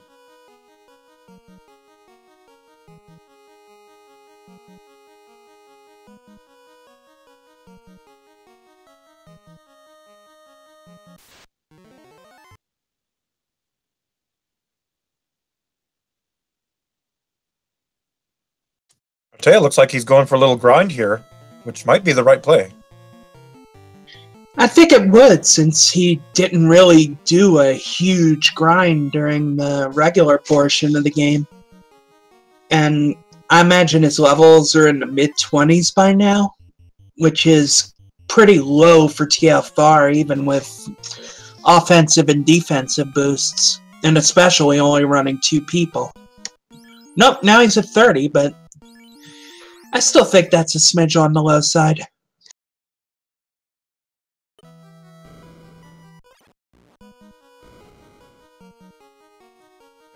Len's going to be through Earthquake relatively quickly here, while Darkwing has just had a really long slog. Big difference between go mode and not go mode, as we're seeing. The chests are just too spread out in Earth. Even though I think it has as many as Volcano, and Volcano is much more favorable to have to check everything in.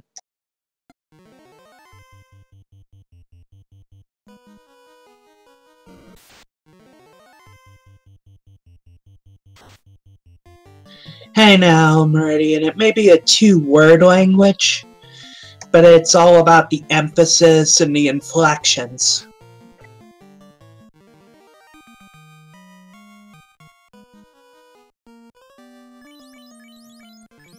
Seeing that those wizard vampires hit really hard.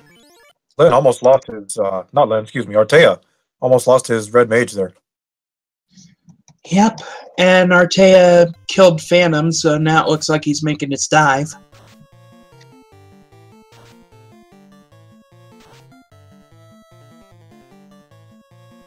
I didn't see him warp out first, so we'll see if he burned too many low spell charges clearing out enemy parties or not.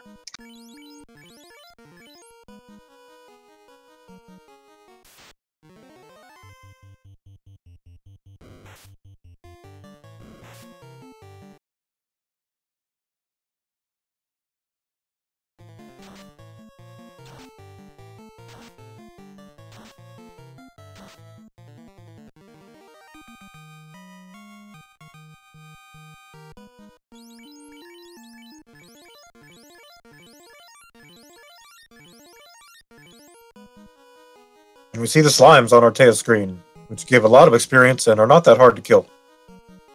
Darkwing is running through a really bad part of the encounter table with all those wizard groups.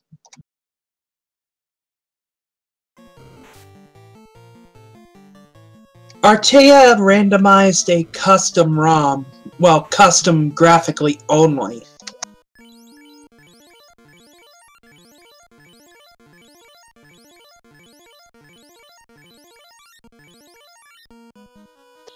Yeah, and if he bothered to class change, you'd also see that the Black Mage is also custom.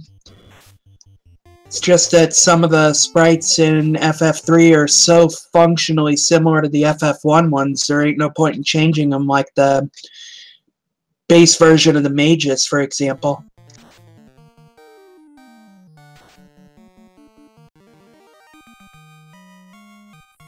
I've just confirmed that Sho is into TOFR, and we are trying to get him in here as we speak. Lich 1 had poison.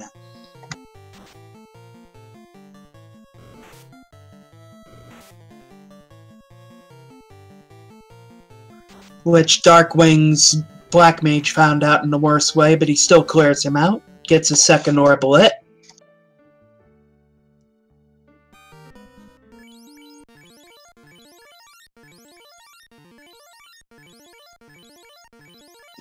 And Len gets his third orb lit. Getting rid of Lich. Or no, that's just a second, I think.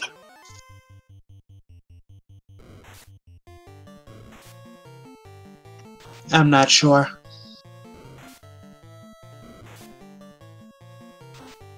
Len takes out Lich and gets the Earth Orb lit.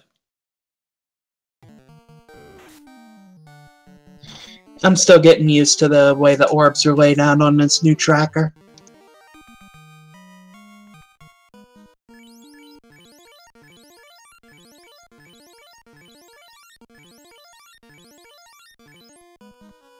Okay, it looks like Darkwing is off, and we are switching over to Show and TOFR.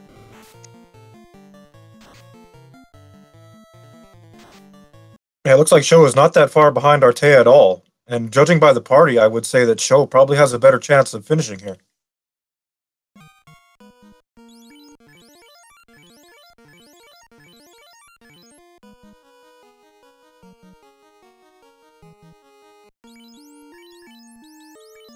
Alright, we're about to get our first look at Lich 2. Usually a pushover, but he can surprise us. Doesn't hit for much, though. And one-shotted by that black belt.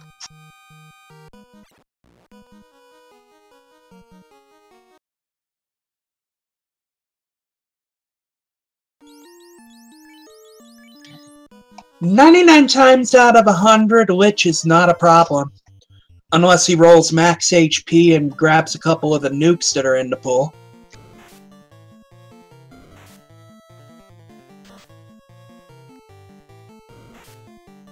Then an underleveled party might have a problem with him.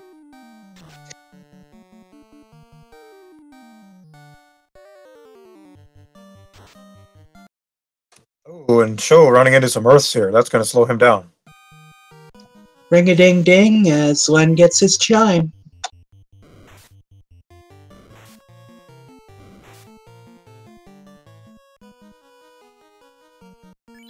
Yep, Happy New Year to those of you in Mountain Time. Denver, Albuquerque, and the like. Welcome to 2018.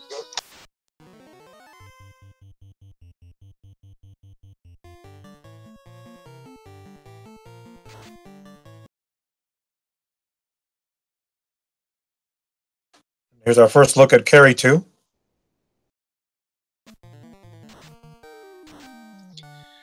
Well, there's Light 2, which don't appear to be that threatening at all.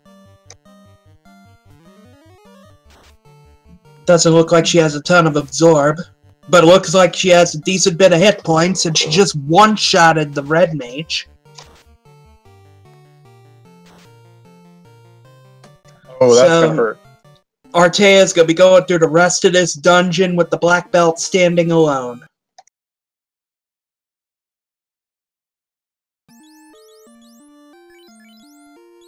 Gonna need to get lucky now. It doesn't bode well. I think Show might be getting into the driver's seat here. Yeah, Artea's black belt is under-leveled compared to where you want it to be, especially if you have to go solo.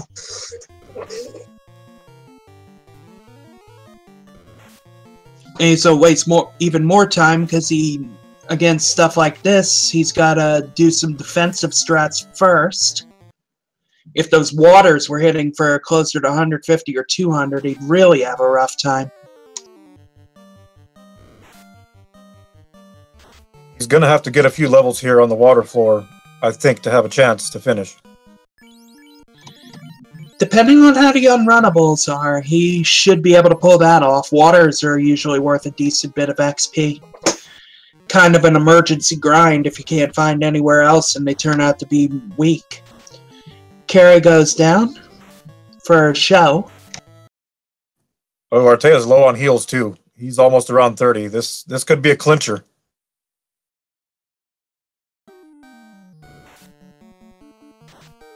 This is going to be very tight.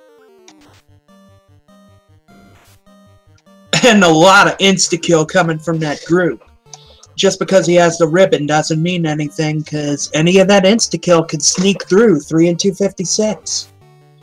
I've had it happen before. Meanwhile, we have Len, who's quickly moving through Sky Castle, and he'll be going into TFR soon as well. Yeah, Sky Castle is so fun when you go through it in go mode. If Artea has a lot of trouble here, that level 42 is going to pay dividends for Len.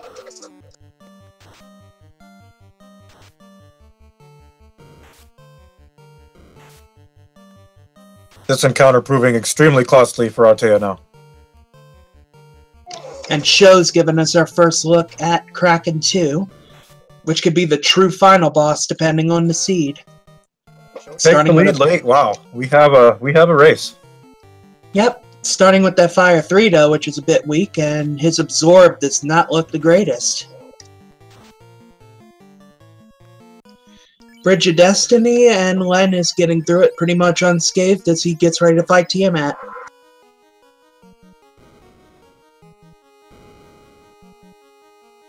No war mech. What a shame. Ooh, Kraken has Zap. Oh! Everyone dead except for the black belt. The good thing is he doesn't have to hoof it near as far as Artea's had to. And he did manage to get some buffs going in this fight. But we're going to see what Tiamat 2 and Chaos have to offer if either of these two can make it that far, and one could still steal it if either one of these two proves to be difficult and take out that black belt. Absolutely. Show did invest in that black belt. Artea just grinded it up normal.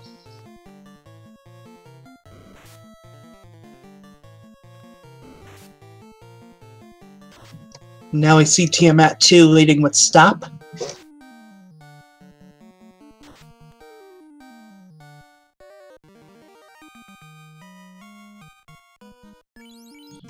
Artea just barely manages to get through, but he's going to burn a fair chunk of the remaining heal potions. Tiamat proven to be pretty hardy. Only took about 160 from the black belt on Show's stream.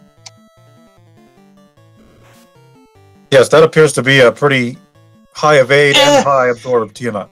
And Cure 4. Oh, that could be a big problem. And Nuke. And hits like a truck.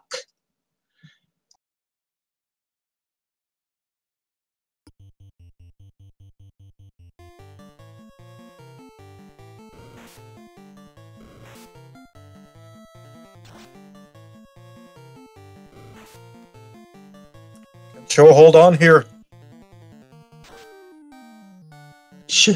Tiamat must have rolled damn near max hit points, finally gets terminated, but Artea is going to have such a problem. Show is in way better shape when it comes to heals. He could get to full for Chaos. 11 hit points. That was a clincher there. If Tiamat had thrown anything other than ink, even a resisted fire or lightning spell would have put that black belt out of its misery.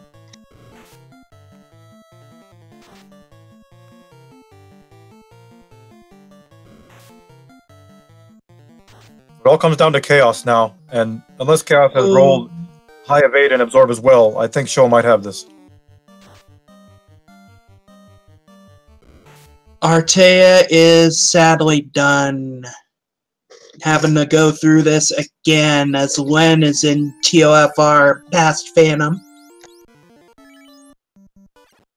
Oh, the wipe for Artea, that's gotta be harsh. And it looks like Chaos has some pretty high evade. Show power bonking himself up. And Chaos with nuclear. This is gonna be fun. And hit for 325. Oh my goodness. As if Tiamat 2 wasn't bad enough, this Chaos looks pretty bad. He reset. This is in Len's court now with that 42 black belt. Oh my god, the high drama. Who's gonna win this thing? This is a hell of a race to be leading off the league with. And it is a privilege to be calling it with you, Czar. Indeed, I'm going to be checking for our off-stream runners now to find out what's the story on them as well.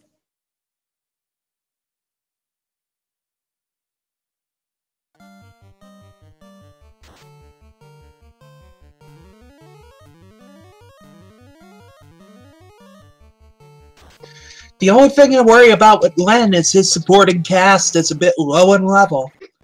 And as we've seen, especially with that Tiamat 2 having Nuke, none of them may make it to Chaos. It isn't a matter of if they'll die, it's when and how soon.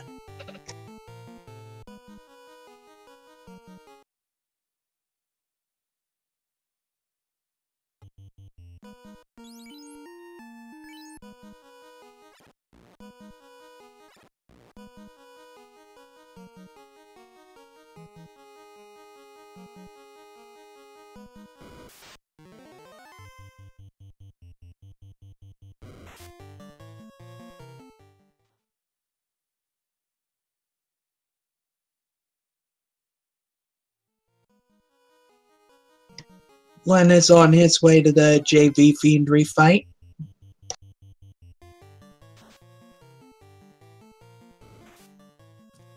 So I'm checking on our off-stream runners. Currently, no one else is in TUFR, so the spotlight is on these three currently. You're getting the cream of the crop here, folks.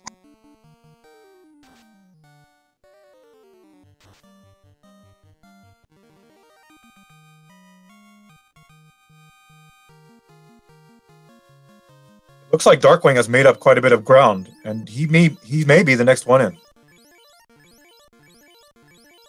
He's no slouch.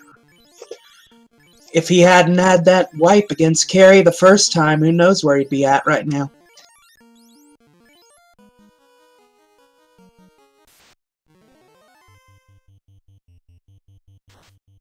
Now, this Topher could be a great equalizer. I mean, Lich has Bane. And Carrie, or excuse me, Chaos, it's bad. Lich got one shot at the black belt, but not after he took out the ninja and the black mage on Len's screen with a Bane. That's the big difference, though. That red wizard survived and has life, too.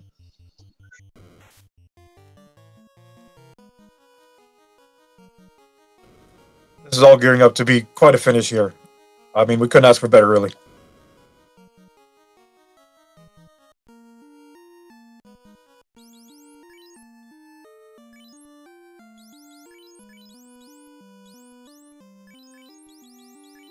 We still have no clue on how much HP that Chaos had. I think that we only saw about maybe 300 to 400 damage done to it.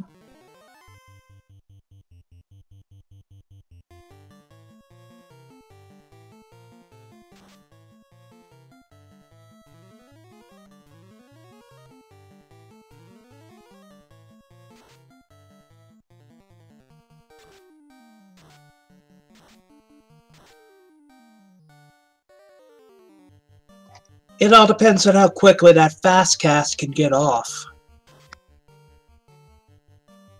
Ooh, Show running into some unrunnable fires. As Len dealing with Carrie too. Oh! And she just got knocked into 2019 with that hit.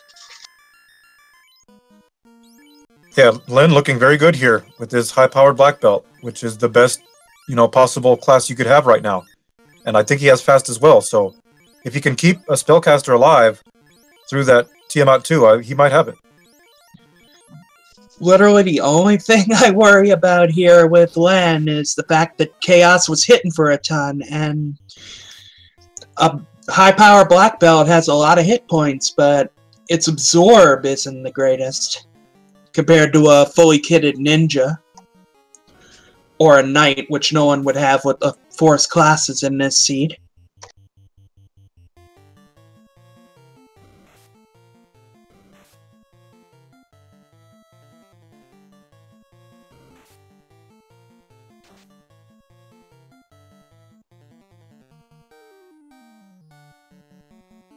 At this point, Artea's thinking he's got to get lucky. He's got to be able to get power bonks off and survive some of those spells. It's really the only chance he has now.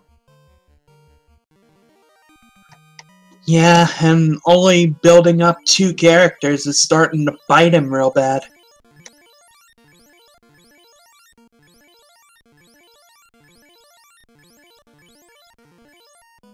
He's given himself no margin for error in these boss fights, and it's turning out you need a lot of it.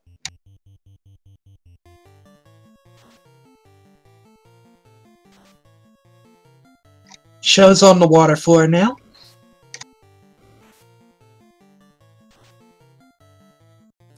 Show has caught up to Len rather quickly here, and he'll have to give another go to these fiends. We'll see how it goes.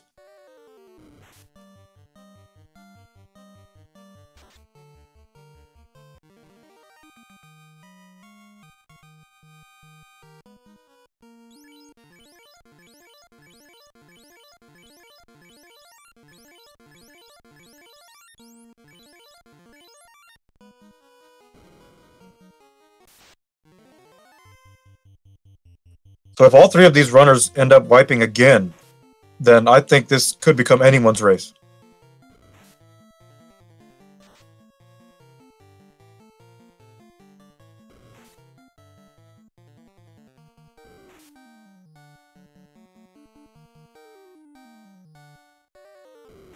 Show taking his second look at Kraken 2 as he edges just ahead of Len, who is bogged down in a bunch of water.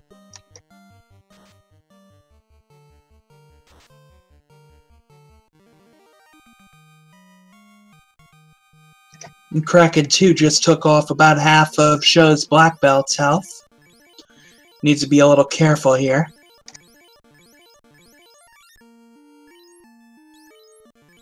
Man, this thing is just so close. Oh, this could be problematic for Len. He's almost out of heal potions. Ooh, that could be a big problem, yes. I would devote them all to the black belt and then hope for the best. Throwing his black wizard up as a sacrificial lamb. As he's about to get his first look at Kraken 2. This could cost him that fast charge that he's going to need later.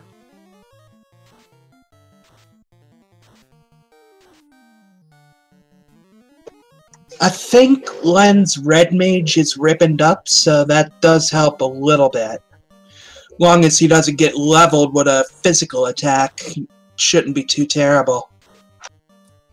And Show moves back into the lead.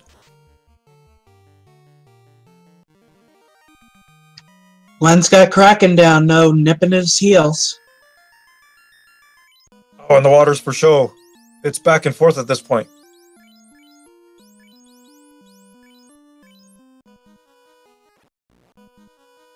And Len makes it out without an encounter. Looks like he's gonna run straight into Tiamat 2.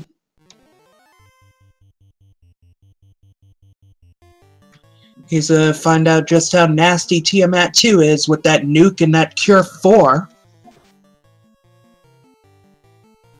Yeah, Show might actually have a little advantage here, knowing what Tiamat 2 and Chaos are about, whereas Len does not. Oh, and there's a stop immobilizing 2 of Len's party.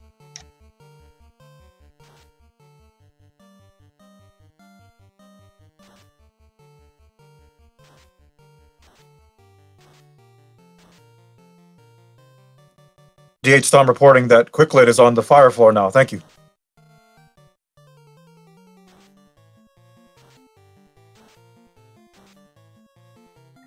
Depending on what happens with one of these 3. Tiamat 2 is down.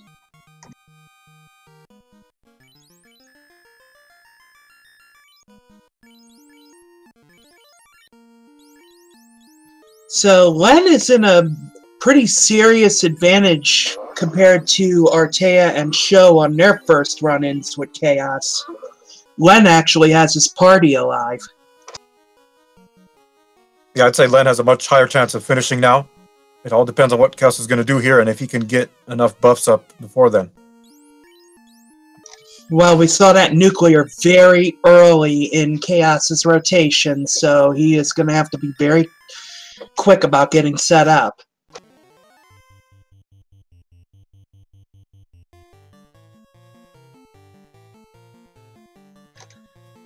I would getting go ahead.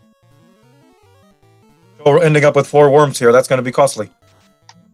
Definitely. And there's poison. But he gets the fast off on the black belt. And it looks like Chaos doesn't have a terribly high amount of absorb, as that ninja was able to hit him for a decent amount with what looked like the katana. I agree with you, Drum. That's what I was going to say. I would have risked wasting the fast charge in order to ensure one landed, barring a high roll nuclear. Speaking of which...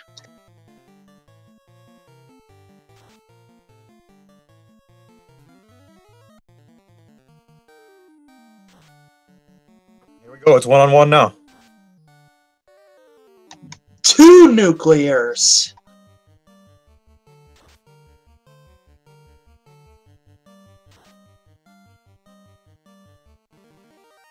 He's got it.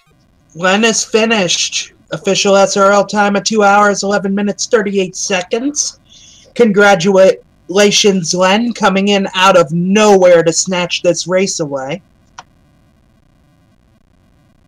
The overpowered black belt proves to be the factor. It is hard to build up, but if you can, it still pays dividends.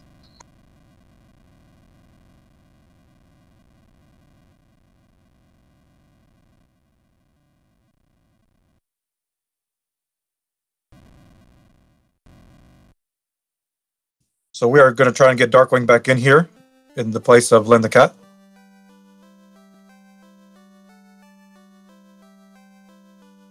Or excuse me, no, we have Darkwing on standby. We're going to try and get Quicklit in here, as I believe he was closer. Sounds good. And I don't want to say it yet, but it's looking good. There we go. Show's finished. 2:12:45. Our show would have won it if it went for that wipe. And that's what opened the door for Len. That was huge.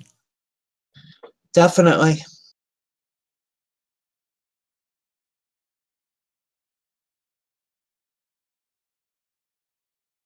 We're going to try and get some of these runners in here for a post-race interview.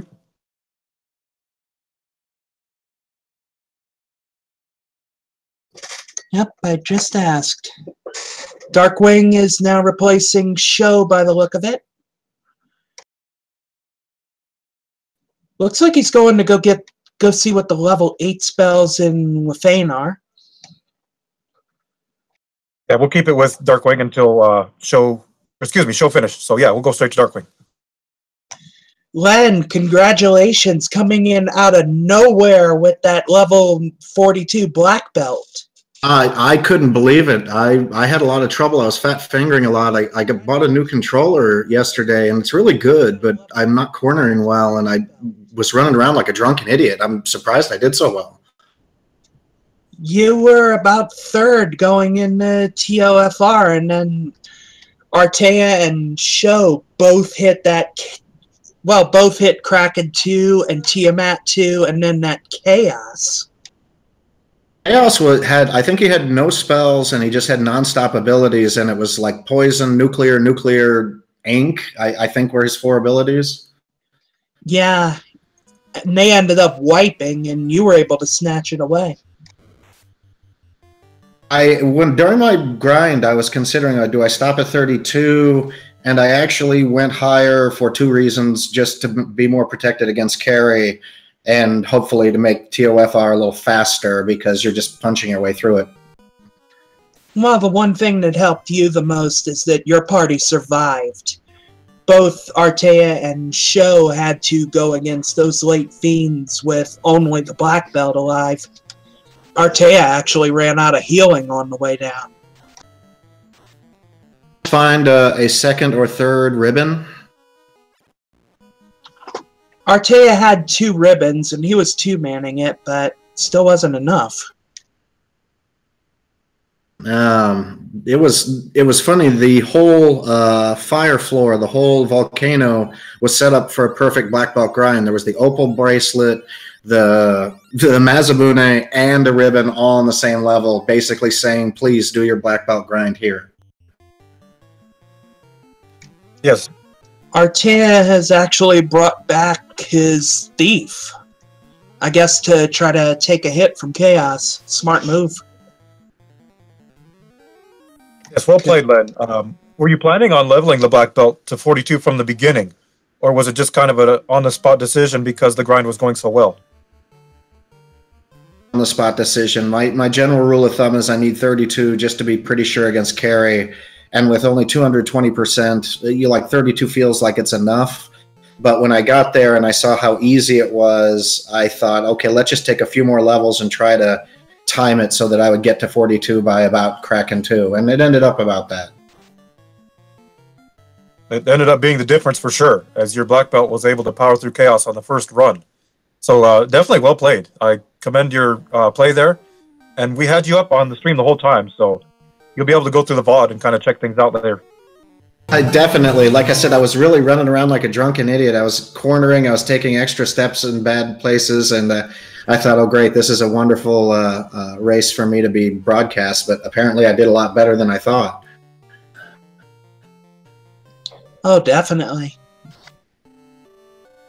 Somebody else leveled their black belts. Actually, Artea really didn't, but you know how he is when it comes to black belts. Well, he also doesn't like grinding. He really doesn't like doing that. He tries to grind on the way, and he's awesome. He's like, I think he's actually the best Final Fantasy randomizer player out there. He's a little stubborn sometimes. Yep, Show, congratulations on your second. Oh, thank you. If I hadn't wiped that first time, that zap caught me off guard, that's for sure. That's what I was telling Len. He had the advantage because he was able to make it all the way to Chaos on his first try with his entire party alive. Yeah, that'll do it. Artea has finished, and his stream was a little bit behind due to all his net issues. He actually finished with 2:15.22, but we didn't want to spoil nothing for y'all. Yeah, so... Len, did you grind to, what'd you grind to? I did 32 with my black belt. I went way higher. I stopped, I think, at 39. Okay. Yeah, I mean, nothing seemed crazy, but until, the second set of fiends. But yeah, I should have used Wall the first time. I thought Kraken was going to hit harder, but apparently he didn't. So we have another finisher off streams for Zondo, finished in 2:18.12 to capture fourth. As we now have Salty Fry popping in on the stream itself. He is in TOFR. We have Sforzondo in the room here. How'd you like that seat? I finished 7 minutes behind the leader. That was my goal.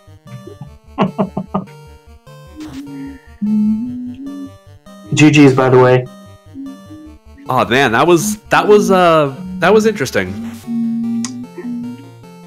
Did you wipe anywhere in TOFR? No, I did not wipe in TOFR. I ran into 4 gas dragons in my very first encounter, and I just reset that and went.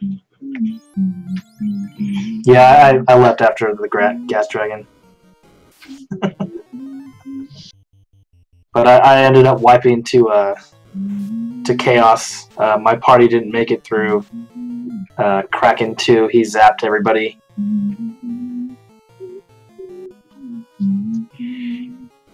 Yeah, I ended up making it through. I saw the zap, but it really only knocked out my ninja, and I pretty well coasted. I kept my head down and really didn't have any major troubles. Yeah, it was pretty easy. Did you gamble on anything? I went ordeals first. Okay, I did too. Well, I went volcano first, and then I got my grind up, and then everywhere else was pretty easy because I was so highly leveled. Yeah, I imagine the Agama facts were poor, and the Agamas were pretty easy. What did I do? The Agamas had a lot of hit points, but you got the Mazamune like right before you fought the Agamas, so it didn't matter. It was like Yeah. it was encouraging you to grind the Agamas. Oh, Darkwing Duck. The opal bracelet and the ribbon right before the Agamas too, so it was set up perfectly. Yeah. Darkwing finding another ribbon in Sky Castle as he's getting through there. Well, that's where that ribbon was. Thoughts on that floater chest? Well, I'm glad I went to Ordeals first. And the zombie dragons had high hit points, so I ended up not sticking around. I thought I could grind on them, but that turned out to be a negative. But yeah, normally I go ice first, which would have been fine because Crown was in there.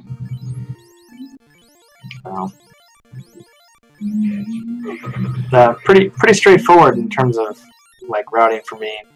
I gambled, did the ordeals, did ice, then I went to volcano, got my grind on, then I went to sea shrine. I did mermaids, which turned out to be fruitless, and then obviously I found the slab on Kraken's side.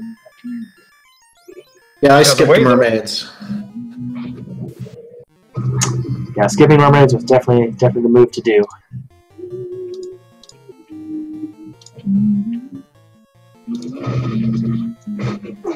So it looks like in our upper right corner we now have Zalmap, who is fighting Tiamat 1. It looks like Salty Fry's taking on Kraken 2. Pretty good showing here by our other runners, considering the difficulty of the seed. Yeah. We got a pretty good party for the seed, and that made it a lot easier. A lot of these races end up like 245-ish. Yeah, we definitely got lucky with the party selection. Yeah, this definitely looked like a fast seed, but y'all had to work for it. Yeah, I think the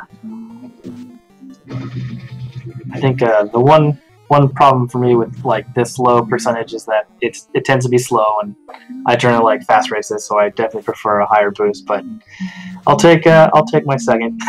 I'll obviously do more. Hyped the first time you went through TOFR. How far did you get the first time?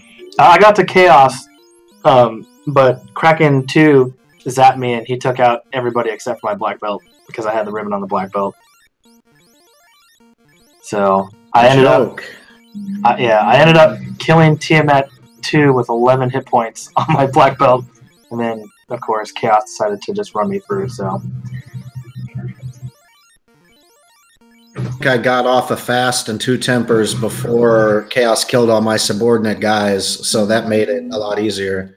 yeah, I cast Wall the second time I fought Chaos on my red mage, so that helped out a lot. So he was able to get some fast and tempers and stuff. Plus, I got fast on the ninja, and that was good. The ninja, but I never got him high enough to have any castings of it. Because my ninja was level, I think, 16 when we got to Topher, so I had 1 cast of fast, which helped out because he could cast and then do his job as a meat shield. I'm And into 4 gas dragons. Zala. totally hyped to run these flags now. Having watched you guys run them, I'll probably be doing one of my runs shortly after the race concludes, so it's going to be great. Oh yeah, definitely. Is there another official race after this one? Oh, this is the last official broadcast race for the evening. Okay. But, I mean, all the races are official now that the league is underway, so it's just a matter of recording your own time. Sounds good. Is there another race you can do it?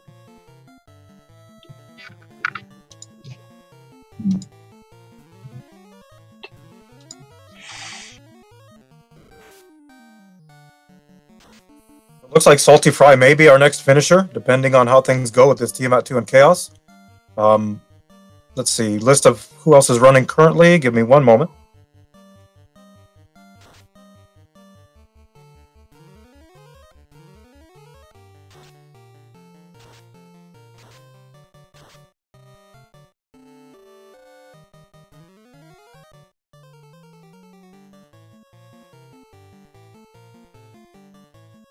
And Zalnop noping out a TOFR. Bad encounter with some gas dragons. Okay, still running. We have Will Budworth, Aligar Brap, and Zalnop, of course.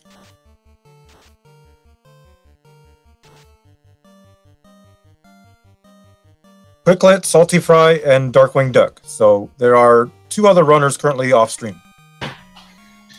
Well, Salty just got past Tiamat too, so we may have to be looking into bringing one of them on pretty quick.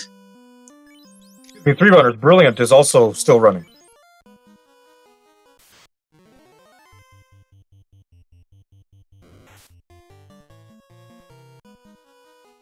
Darkwing getting past Phantom and checking the validation chests. Just money in them now.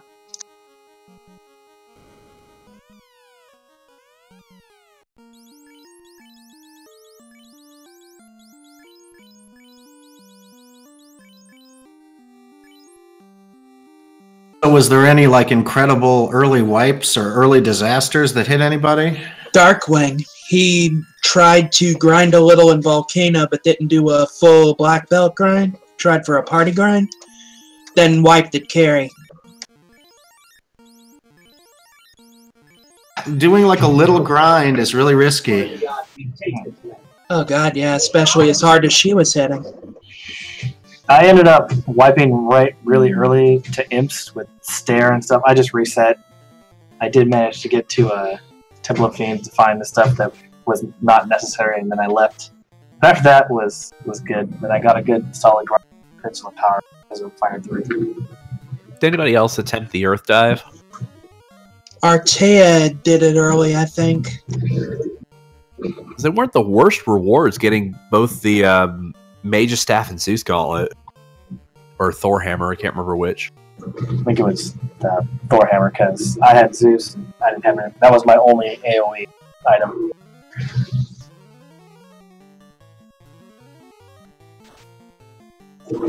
Here comes the nuclear for Salty, taking out 3 of his group. So Black Belt stands alone. Time.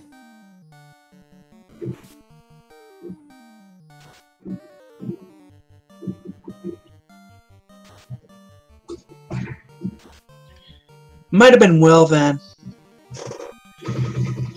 I know that spot swapped up during the race. Wait, so Will Bloodworth hasn't finished yet? Salty Fry's done. 228.13 according to the race channel. Okay. GG Salty Fry, and Will Bloodworth is still running as of this moment. This party, I was picking him as the favorite to win this one. Man, GG, Len. Imagine a lot of people were, considering he tends to be the king of black belt strats around here.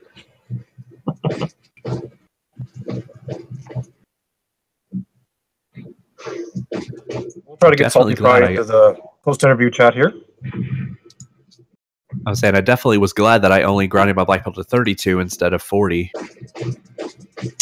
I think Len did. You did a 42 grind, right? Or at least really high 30s. I went to 39. So even at 34, I was having some difficulty in the final bosses, but such is life for the randomizer.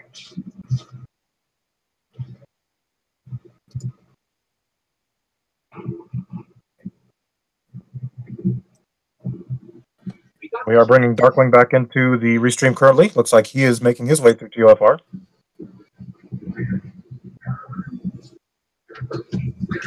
And Zanup getting past Carry 2.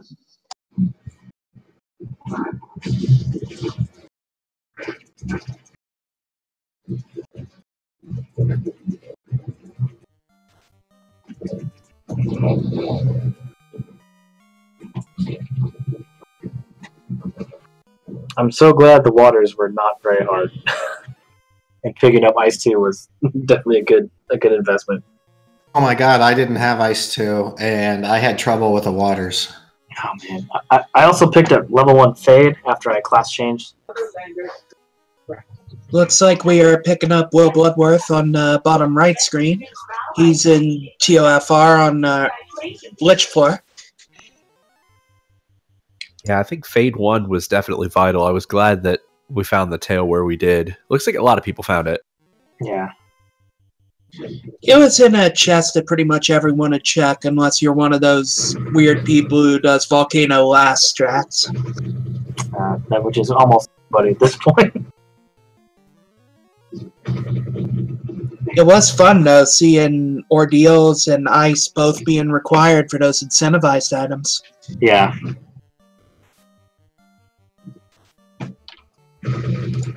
Seed went pretty quick despite that, though. Yeah, I did a race. I think me, Len, and I think Shy did a race.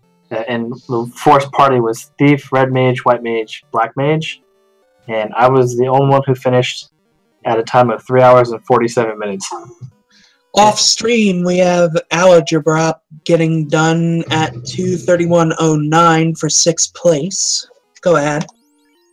And it required me to grind the Thief to level 50 and the rest of my party to 29 in order for us to kill Chaos, who rolled like a super high evade and high defense. It was awful. Yeah, that was a terrible seed.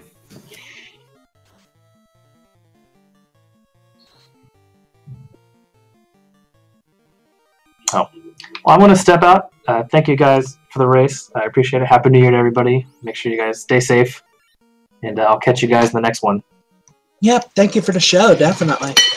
Absolutely. Have a good night, everybody.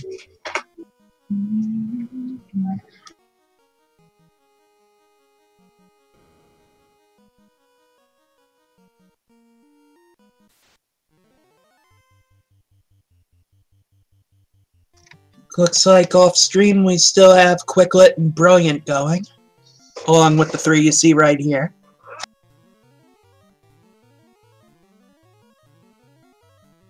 So again, a reminder that finishing in this race is really just for show and for fanfare more than anything else. Granted, as of right now, Len the Cat does have the best time in the league standings, so well done on that, Len. But I do think that that time may fall in the next few days, as I assume there will be a lot of people broadcasting league races. I imagine No, so. my record will not fall. It shall stand. So does that mean that you'll be holding on to this instead of racing another one until that time? What's the rule here? If I race another one, do I lose this result? No, you simply turn in your best time. The best time you finish under these flags and any seed is the time that will be contributed.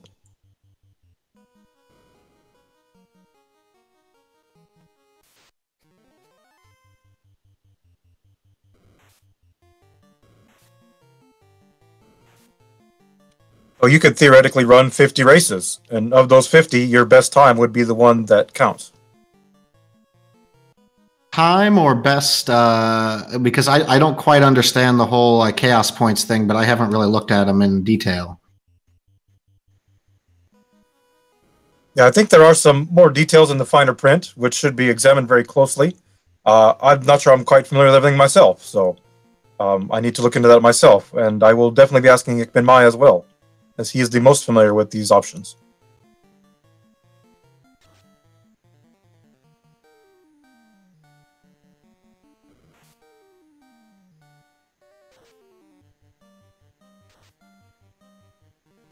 We currently have unrunnables all over our screen here, in all parts of TOFR. Going to be interesting to see which of these runners might get an advantage here and be able to finish. I know that all of them are pushing really hard right now to finish this race.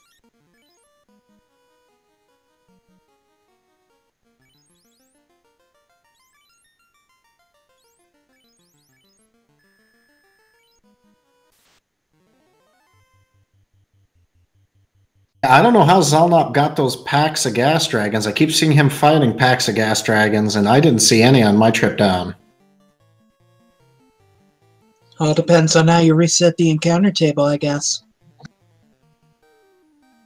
On the fly, I decided not to reset before I went in. Nobody had dot done, and I thought there was a good chance people were wiping in there because no one had dot done. So I thought I'd go in the middle of the encounter table, and I think it helped.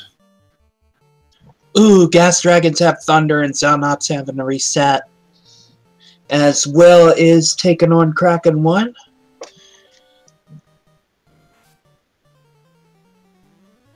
And his thief gets wasted.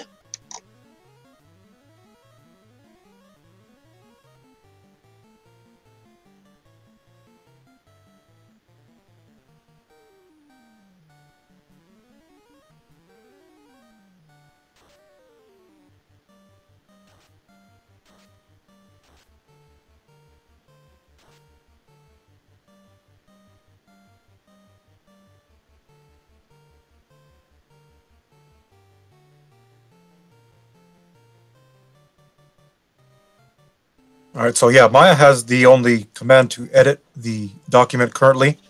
So I will definitely instruct him to get us a clear rule set on exactly how this is going to go down. I think there is a resource somewhere, but I don't have it offhand. From the way I'm reading it, it looks like it situates more on results. It doesn't make sense for it to be on time because, like, we have this seed, but then we could have another one that's, let's say, 4 white mages, and that one's going to be like a 4-hour seed. And, you know, if you win first place in that, you shouldn't be penalized because the seed was horrible. I think it goes based on the chaos points, and you've raced in this. Well, everyone here's raced in this 2-week period now, so they've got a points total. But yeah, we will get clarification on that. It does read a little confusing. Maya, you got some explaining to do. So, Will is on to Tiamat 2. He's about to find out just how threatening she is. No, I didn't have any trouble with Tiamat 2. What was the issue with her? Nuke and Cure 4. I definitely missed both of those. Yeah, you ended it pretty quick. It wasn't right at the start of the spell cycle, but it was pretty high up. Round of buffs and 2 rounds of attacking, and that was it.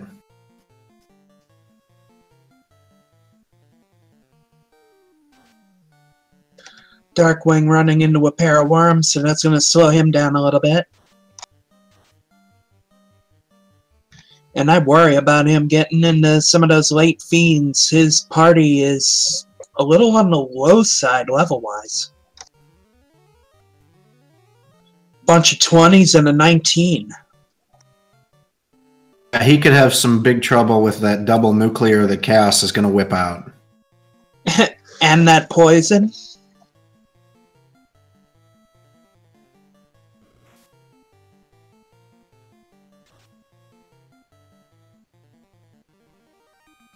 Tiamat 2 is down for Will.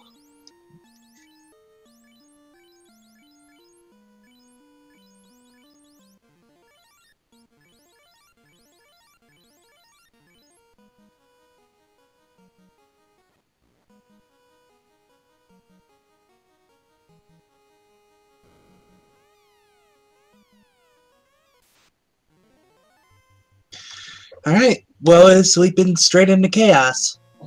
So we're going to see how hard a time he has with poison, nuclear, poison, and all the other goodies he has. Yeah, we'll see what kind of hand Will gets dealt here.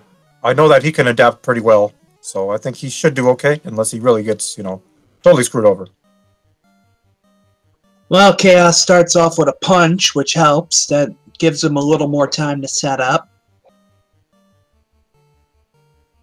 A reminder for the viewers that later today, we will have some Zelda 1 randomizer races, and we will also be featuring some Dragon Warrior. So please see our schedule for more information on that.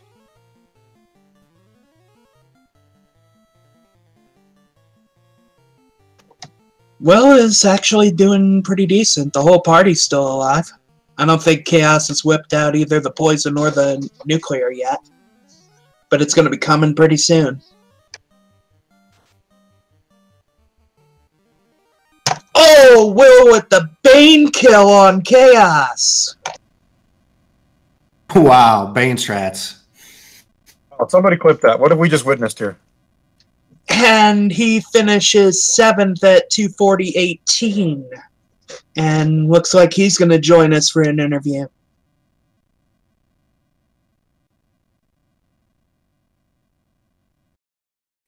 Bane strats, Will? Really? You had me all worried that you were going to get poison, nuclear poison, and then you just whip out Bane and he's done.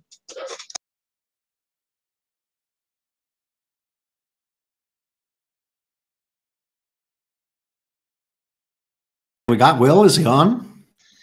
He's here, but it looks like his mic is muted at the moment.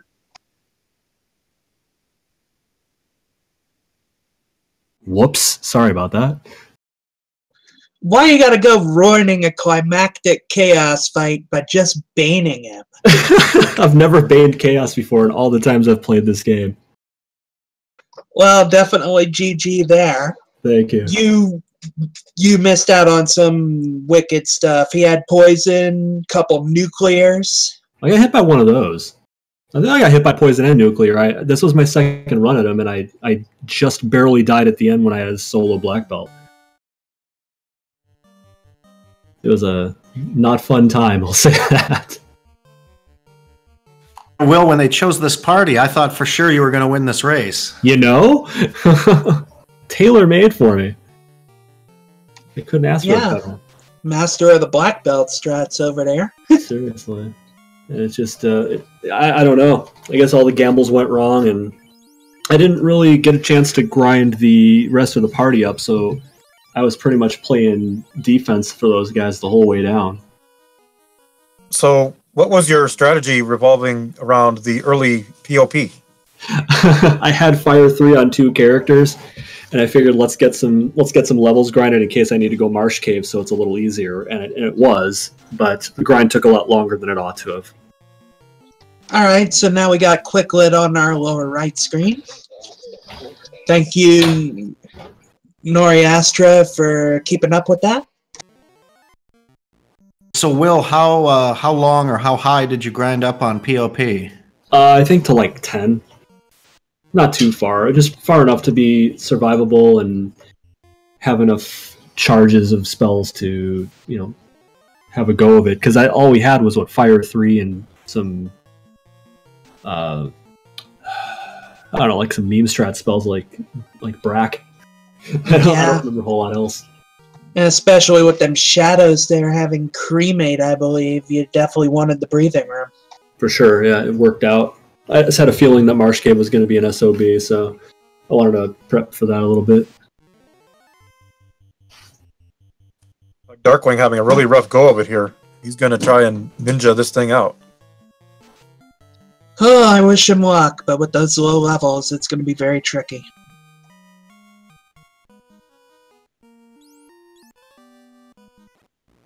So, Will, what was your route? How did you go?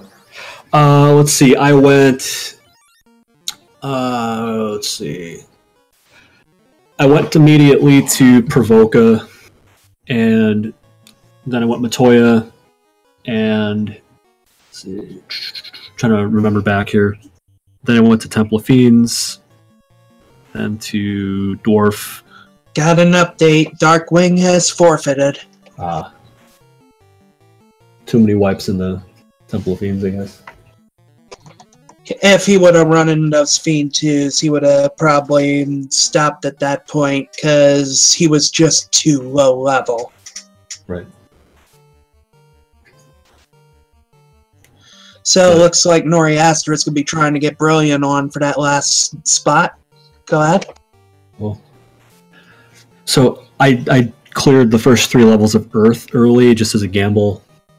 Obviously, that didn't pay off too well.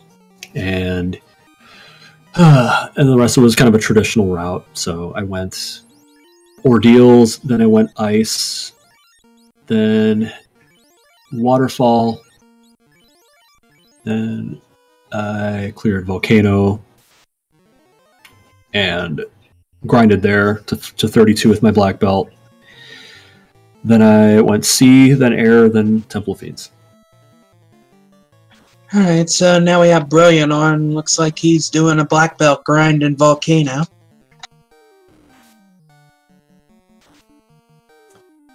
Most likely had some problems in TOFR and is looking to resolve them to the overpowered black belt here. That would be a smart move. You got pretty much nothing to lose at this point with so many runners finished.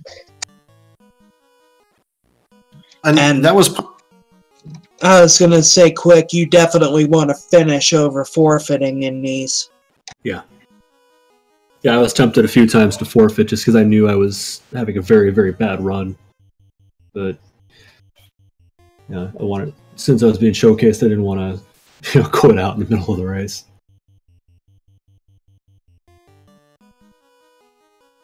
So what helped? Len, looks like you won. GG, congrats. Thanks. What contributed to you having such a kick-ass run? I made the right decisions. I went straight to Volcano. It was set up perfectly for the grind. I did a pretty high grind to 39, wow. And then the rest. And then I did ice, and then ordeals, and had the floater. I got all the free chests, did the crown, and then I did waterfall and did the Kraken side first. Got the slab, and I was in go mode. So it was just good timing. No doubt. I'm wondering how much time I could have saved if I never went Earth at all and and had done my grind earlier. Were you getting inspired by what Artea did in the race last night? No, I was feeling salty about what happened to me in the tournament. And I was like, well, I'm not going to let an Earth item screw me out of a race again here. So I figured, what the hell, let's try it. It's like, I'm not going to beat anybody else in this race, so might as well give it a shot. Well, I think at least Earth B1 and 2 were not too bad. Right. Turn 5, encounter 5 was pretty long, and so at least first floor you could check easily. Mm-hmm. Yeah, I was spamming the hell out of the encounter 5. The whole way I was trying to avoid fights as much as possible, and every time I was outside of anywhere, I was one reset, 2 reset, 3 reset, 4 reset run. It sucked that it was so deep in the encounter table, but it was nice to have that. Like a 10-second one. Sonop fighting Chaos. He's down to just the red wizard and the black belt, but looks to be in decent shape. Past the nuclears. I felt like I was ready for it. If I had to actually, fight it the right way. But I haven't seen one killed yet, so... We have an update. Zalnop is finished. 8th place, 248.30. Right on. And there it is. I don't think I ever landed a black belt hit on Chaos in either run. I was busy buffing him. Like, I was buffing him when I got killed the first time, and the second time was the Bane. Yeah, I basically did the same thing, but instead of throwing a Bane out there, I think I just had my guy attack. So your strat was clearly better. Luckier, I think. I don't know about better.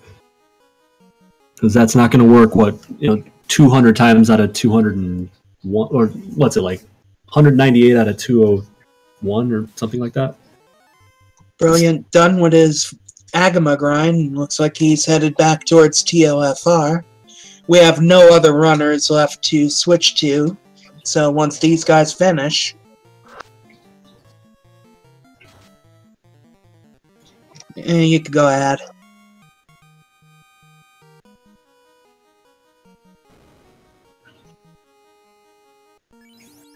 I think it was pretty fortunate those waters weren't too beefy, because all I had was Ice 2. Yeah, this was a terrible seed for ice magic. Ugh. Yeah, it's not the one you don't want to have of all the elementals. Too. I had to fight my way through those gosh darn waters. It wasn't bad. Like, fighting through them wasn't even that bad. Like, if you got a pack of 5, you had 3 characters who could kill them. The Sun Sword, Masamune, and Black Belt Fists.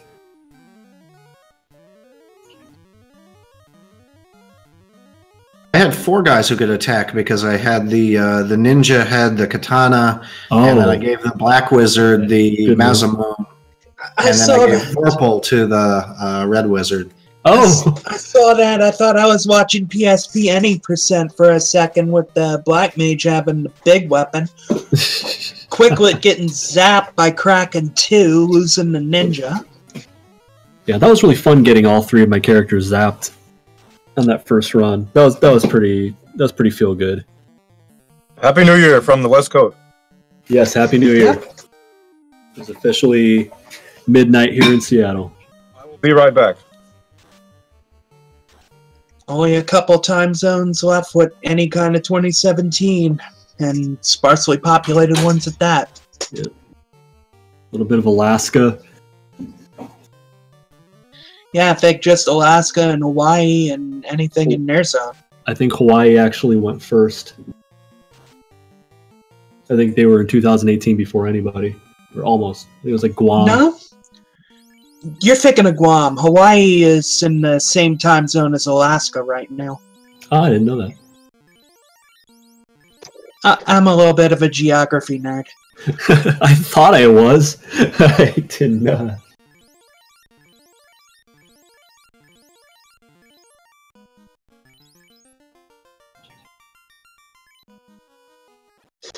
So, Quick gets past Kraken, gets his party up, and headed to Tiamat.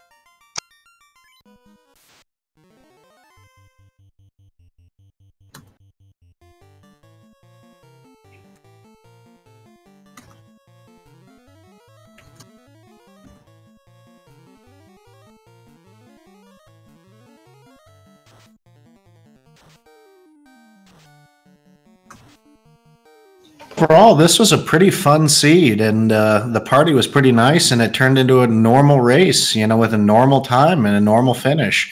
I'm absolutely sure that some of these other Stage 1 races are going to suck, and they're going to be 3.5 hours. It's mostly going to revolve around what gets rolled for a party, because everything's forced. Mm-hmm. It's the party, it's the spell availability. It's really everything that makes one run better than another. True. And downside of the round 1 seed is you got the 2x plus 0, and that it makes for a slog for grinding.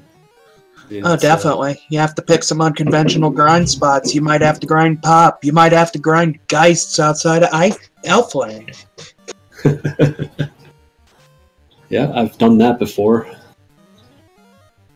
That's more of a round 2 seed strat, I think, when you're sitting on a harm 2 and nothing else you can really do about it. Go grind some Geists. Yeah, it depends. If Pop is too nasty and all you got are harm spells. Yep. Because no other AoEs popped up, or no other good AoE. Right. Harm or harm 2 is just not fantastic. But it will get the job done usually against shadows or Geists or your garden variety of undead in the early game. It's not going to take out a Wraith or a Ghost, but it'll do the job against packs of garbage undead. Yeah, we also lucked out with how much gold we started with. Yes. Because normally we don't get that much. No. It was nice. Alright, so Quicklet is about to hit Chaos. Looks like he made very short work of Tiamat 2, as Brilliant is running into Carry 2. Oh, that was a brutal hit on that Thief. About 540 damage from Carry 2.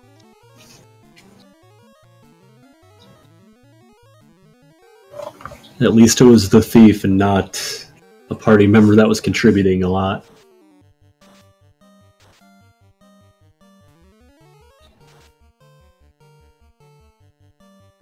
I'm just glad I got this bad run out of my system before the new year started officially.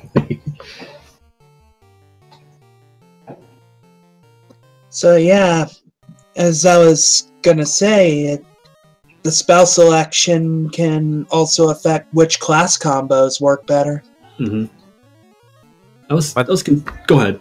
I was gonna say, for me, it actually it kind of affected my decision making for a little while there. With Fire 3 being the best spell, I didn't know that Volcano was really where I wanted to step into. Now, obviously, it worked out for Len and whatnot, but I think that's really what forced me kind of over to Ordeals first, and I lucked out and found the floater first.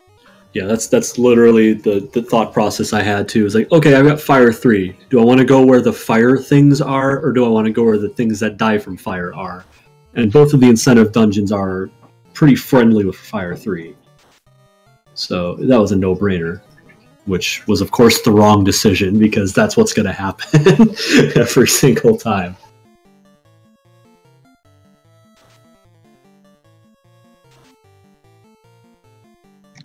Oh, Quick is in a tough spot. Yep. Can pull it off. But, I don't know. Did have to he shoot defense sword once? That's what I would do. But poison's coming up. Well, there's another nuclear, and 3 hit points left. Oh, come on, buddy. Nope. Oh, boy. That's all she wrote. And he quit out of IRC, didn't forfeit, but I imagine with no quick reset like that, that's going to be a forfeit. Mm-hmm. Rage quit situation. I wouldn't blame. Like, that's sort of how I felt when it happened to me, but yeah. I've done enough of these that, Dianite Chaos is part of the game. It's to be 3 hours in and just have it end like that. Yeah, a lousy way to die. We're down to just Brilliant now. Mm-hmm.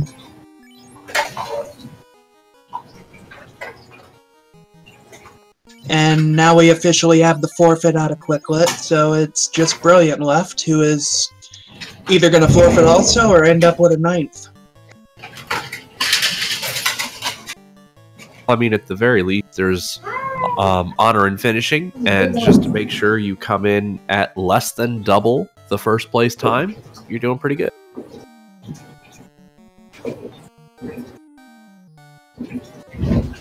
I do like that format, so it doesn't really penalize you as much if you're running a really long race. And the difference in a long race of 15 minutes versus a short race is they're a world apart. Mm-hmm. Something like a white mage race. If you're winning a race by 15 minutes, you've done a damn good job. But if you lose this race by 15 minutes, it's not really indicative of anything other than you went to the wrong place first. No, I lost this race by 7 minutes, and I think I'm fairly satisfied with that. Mm-hmm. Yeah, and there's going to be plenty of races going on within the next couple of weeks, and you're going to have a good chance to snatch a first and improve your score that way. Right. Yeah, I picked the right time. No Tristal, no Edgeworth. This was the perfect time to steal one. No split punched either. I was going to say, you had Artea in this race with you. You had Darkwing Duck, who has got a propensity to play really well when he does show up. You got Show in this race. You got Sporzend in this race. Like, there were enough hitters in this, and I definitely had a chance of, with this party composition, of taking first, but you pulled it off. That's Brilliant. Just wiped on Kraken too, but it's going back for more. There you go. The heart being shown here is immeasurable. Well, yeah, you don't want to get that full chaos point for a forfeit. That's right.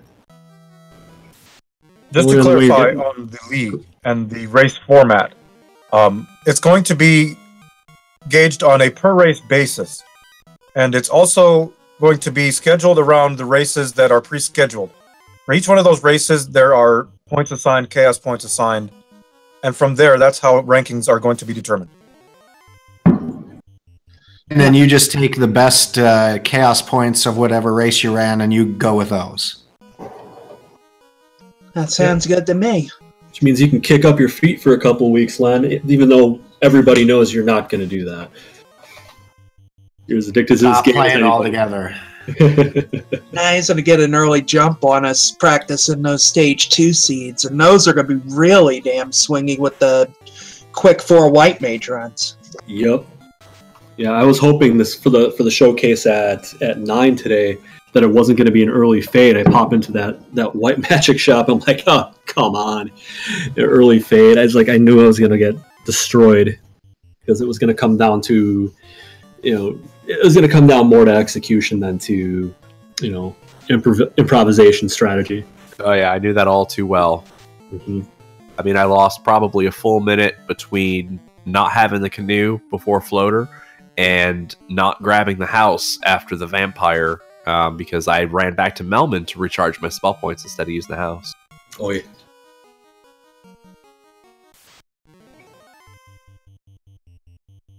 Yeah, Chaos definitely earning true final boss in this one. I didn't seem to have much of a problem with him. He was all right. Yeah, it's just that in most seeds, Kraken 2 ends up taking that title away. Typically. It's not weak. No. Aside from the zap and hitting like a truck, Kraken 2 really wasn't that threatening. Had way too many spells in his AI. Yeah, as did Tiamat. And there were a lot of weak ones, like level 2 elementals getting thrown at you.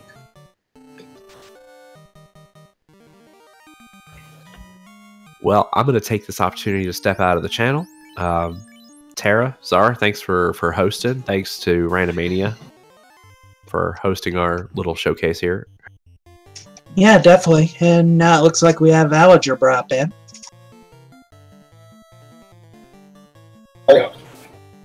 Thanks, Rosando.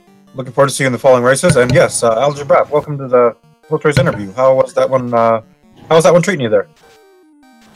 It was fine. It was really bad at the beginning because I started and I wiped so many times in Marsh.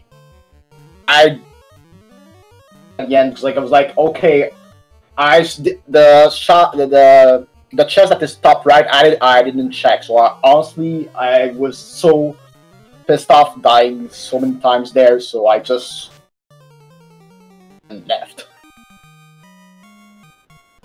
Oh well, yeah. It was fine to find warp also, because if not, it would have taken a lot of time. Okay, where you were better off grinding POP. My thief was level 1 and I revived him for Volcano, because I thought that it was the spells set, and finding flame, ice, and the katana ninja would be okay. So I revived him to at level 1 and grinded him until he was level 14, and I killed him after. Enough for FFR. It helped me, but and I got lucky also in Tiamat because I'm hearing that it was nasty, and I was lucky that Brack hit on Tiamat 2, and that's pretty much what I did. I did also, what's it called? Ordeals first, because I always think it's the best strategy to go Ordeals first when you take your behind, because something and that will change the game, and Floater was there, so I was happy actually.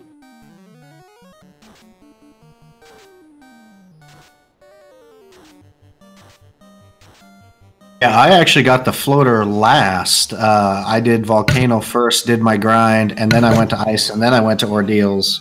But by doing it that way, it made Ice and Ordeals go really, really fast. Right. It's the best philosophy behind grinding is do it as soon as you possibly can, because it's a domino effect or a snowball effect where it gets that much faster the rest of the game when you have enemies running away from you and quicker fights.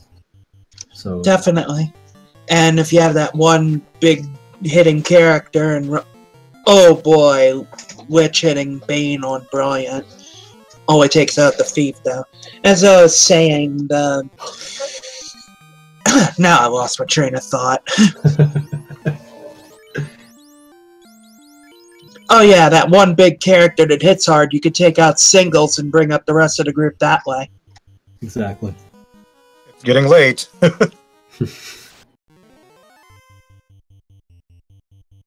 Nah, I just need to take my meds. Getting forgetful in my old age. you were only 14. Nah, that's another thing. I'm actually much older. It's basically a second birthday type thing. I'm joking. You know. I won't get into that here. Anyways, brilliant getting through Fire 4 now. If you hear something that sounds like gunshots, I think you're pretty. You can rest assured that this is fireworks and not actual gunshots. Yeah, I can imagine. Since New Year hit there, I'm guessing. Yep. I'm in Seattle. It just turned midnight about 15 minutes ago. I feel sorry for my friend a couple towns away here, but at least the fireworks should have died down by now. It's 2:15 here. Yeah, most certainly should have died down by now. I expect it to last here maybe another hour tops. Just random firecrackers going off. Hope that's all there is. Been having a problem around here. People firing guns off in the air. Jeez. Where are you, Gary, Indiana? Where are they doing Kansas this? City, but they also do it real bad in New Orleans. I used to be there. Kansas City, Missouri, a few times. Yeah, they do like to shoot off guns. Mm-hmm. I say that both sides of the state of Missouri. You got KC doing it, and you've got East St. Louis doing it. This is Merca. Avoid East St. Louis. I used to live in Detroit, and I'm not joking. East St. Louis is worse than Detroit. It is by far. Yeah.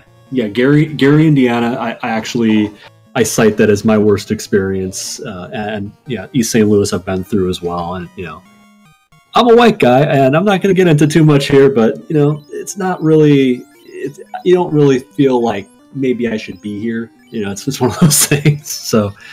I didn't have a good experience. I had somebody walking toward my car in Gary at 2:30, 3 o'clock in the morning, and there was a cop on the other end of the block. Hold on one second. Merca. Well, that's fun, finding out another runner lives only about 10 miles from you at the most. Yep. It's true. I just had a notification go off here on my stream, and it kicked in. I don't know if you guys heard it or not, but I just missed what Czar said. Sorry. What did Czar say?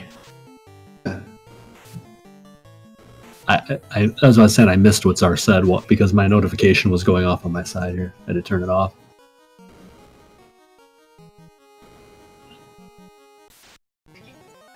It's the land of the free and the home of the brave. It's Merca. That's right.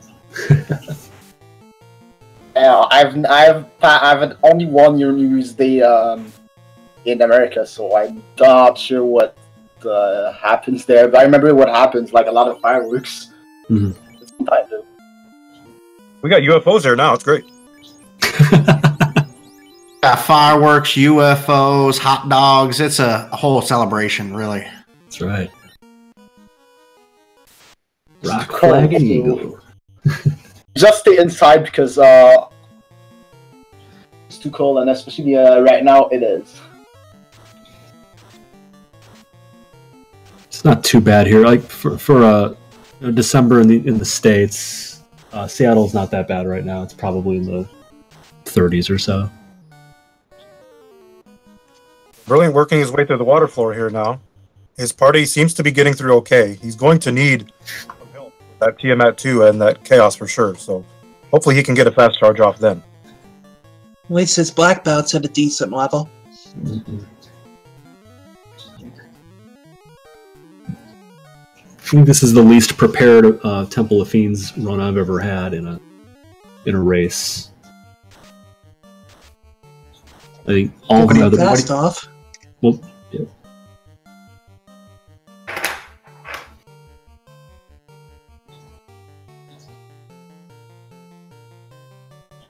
I'm wondering why he didn't class change. Yeah, let's notice that. I mean, I could see why Artea didn't do it earlier. He just trying to go fast. Mm-hmm. I was debating it. It's like, I want to have a ninja who can equip the flame armor, ice shield, or whatever I had. It was one or the other. Or do I want to just save the time? That's what I was thinking too. Make a pseudo tank to give your black belt a little more breathing room. Mm-hmm.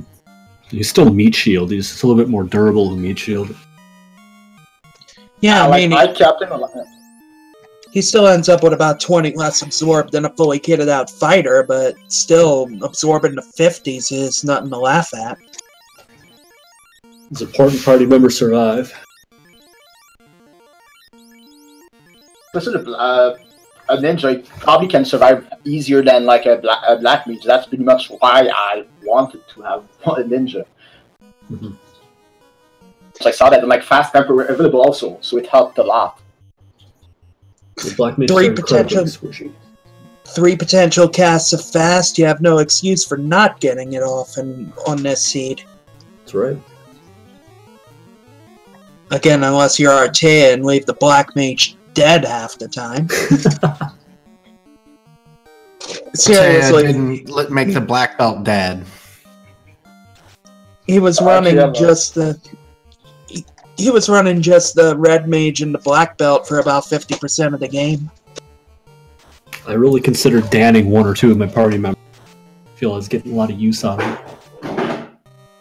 Wouldn't have been a bad move with this seed. If nothing else, you could have revived the thief after you were done with all your grinding and taken those extra overflow levels and gotten max spell charges pretty easy. For sure. Another part of my thought process on my routing was it wasn't just spell related. I was also considering, do I have a chance to grind? Whoa, you okay there, Len? Cat's knocking over a water glass. Ah, they do that. Here, I thought there might have been looters rioting your home.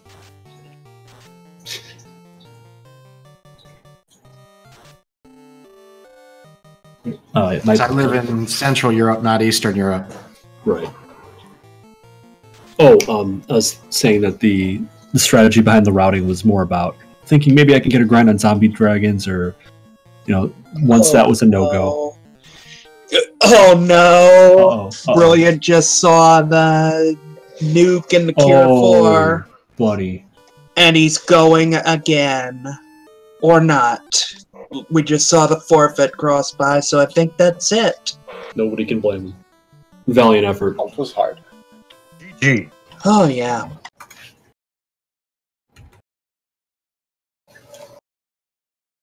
Everyone dropped GG's for Brilliant's effort.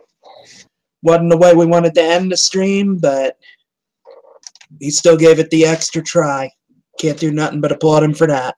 That's right. What a race. Wow. This thing was just amazing.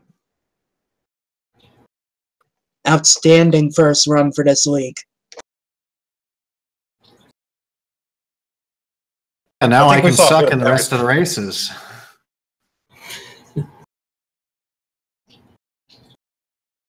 I'm definitely going to have to improve on my time. I think I finished about 35 minutes behind you, Len, so that's not going to float too well in this league. And everybody was drunk because it was New Year's, and I got a good night's sleep and woke up early in the morning for it. I wish I could use the excuse that I was drinking, but I don't drink. So I wasn't drinking yet, but I wasn't racing either. Last thing I want is to get drunk and say something stupid on this Randomania channel. Yep.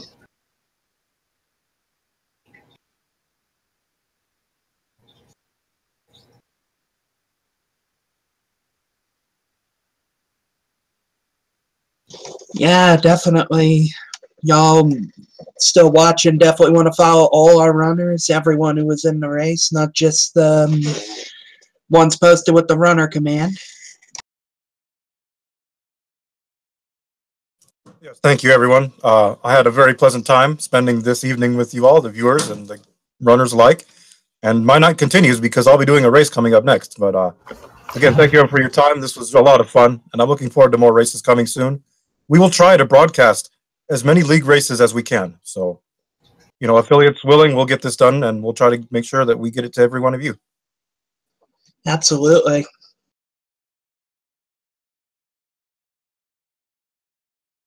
Thank Miss y'all you guys. for It was coming. fun. Thank y'all for coming out and spending your new year with us, racing or watching. Hey, you're brilliant. Nice effort there. Even though you didn't manage to finish, that was still one hell of a try. Yes, we all applaud your effort, and we look forward to seeing you racing again soon.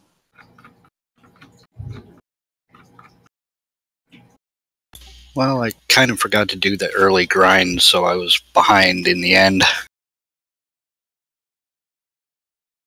Yes, the grind proved very important in this run. Artea ran into a lot of troubles in TUFR because he did not do the grind. So those last few gatekeepers were not kind at all. They were just brutal.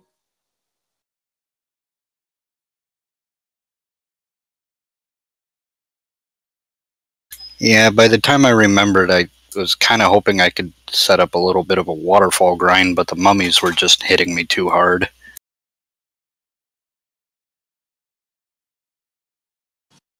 I think he played pretty well considering. I mean, there were a lot of spots in this seed that were tough, and you could lose a lot of time with even just a tiny little mistake, or without even a mistake at all. You could just get totally screwed over. We saw Carry was extremely powerful, and of course in TUFR there we saw you could lose a bunch of time at the end. It almost feels like two separate games on some of these flags. Great, you've gotten done with the first quest. Here's the real one. There's definitely a lot of variance in these round 1 and round flags with what can happen when things change, when you have different spells available, and when you have different item placements and different party roles. It can make worlds of difference in time. You get hours of difference. Absolutely, it sure can. And this is just the beginning. We still have 7 more races coming up. So this is going to be a show to see how things end up at stage 1.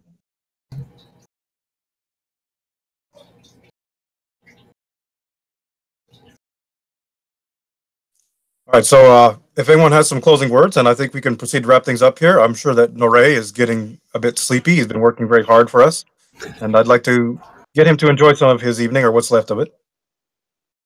I definitely can't blame him there. I was starting to fade a little myself, but this was worth it. And for all of you who ran and stuck around, especially as you're ringing in the new year, thanks for spending it with us. Mm-hmm.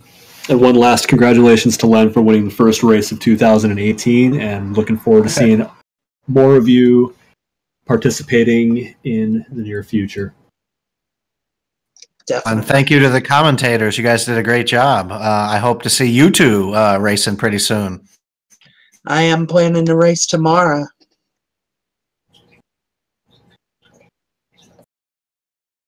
Think we got another big one coming up here.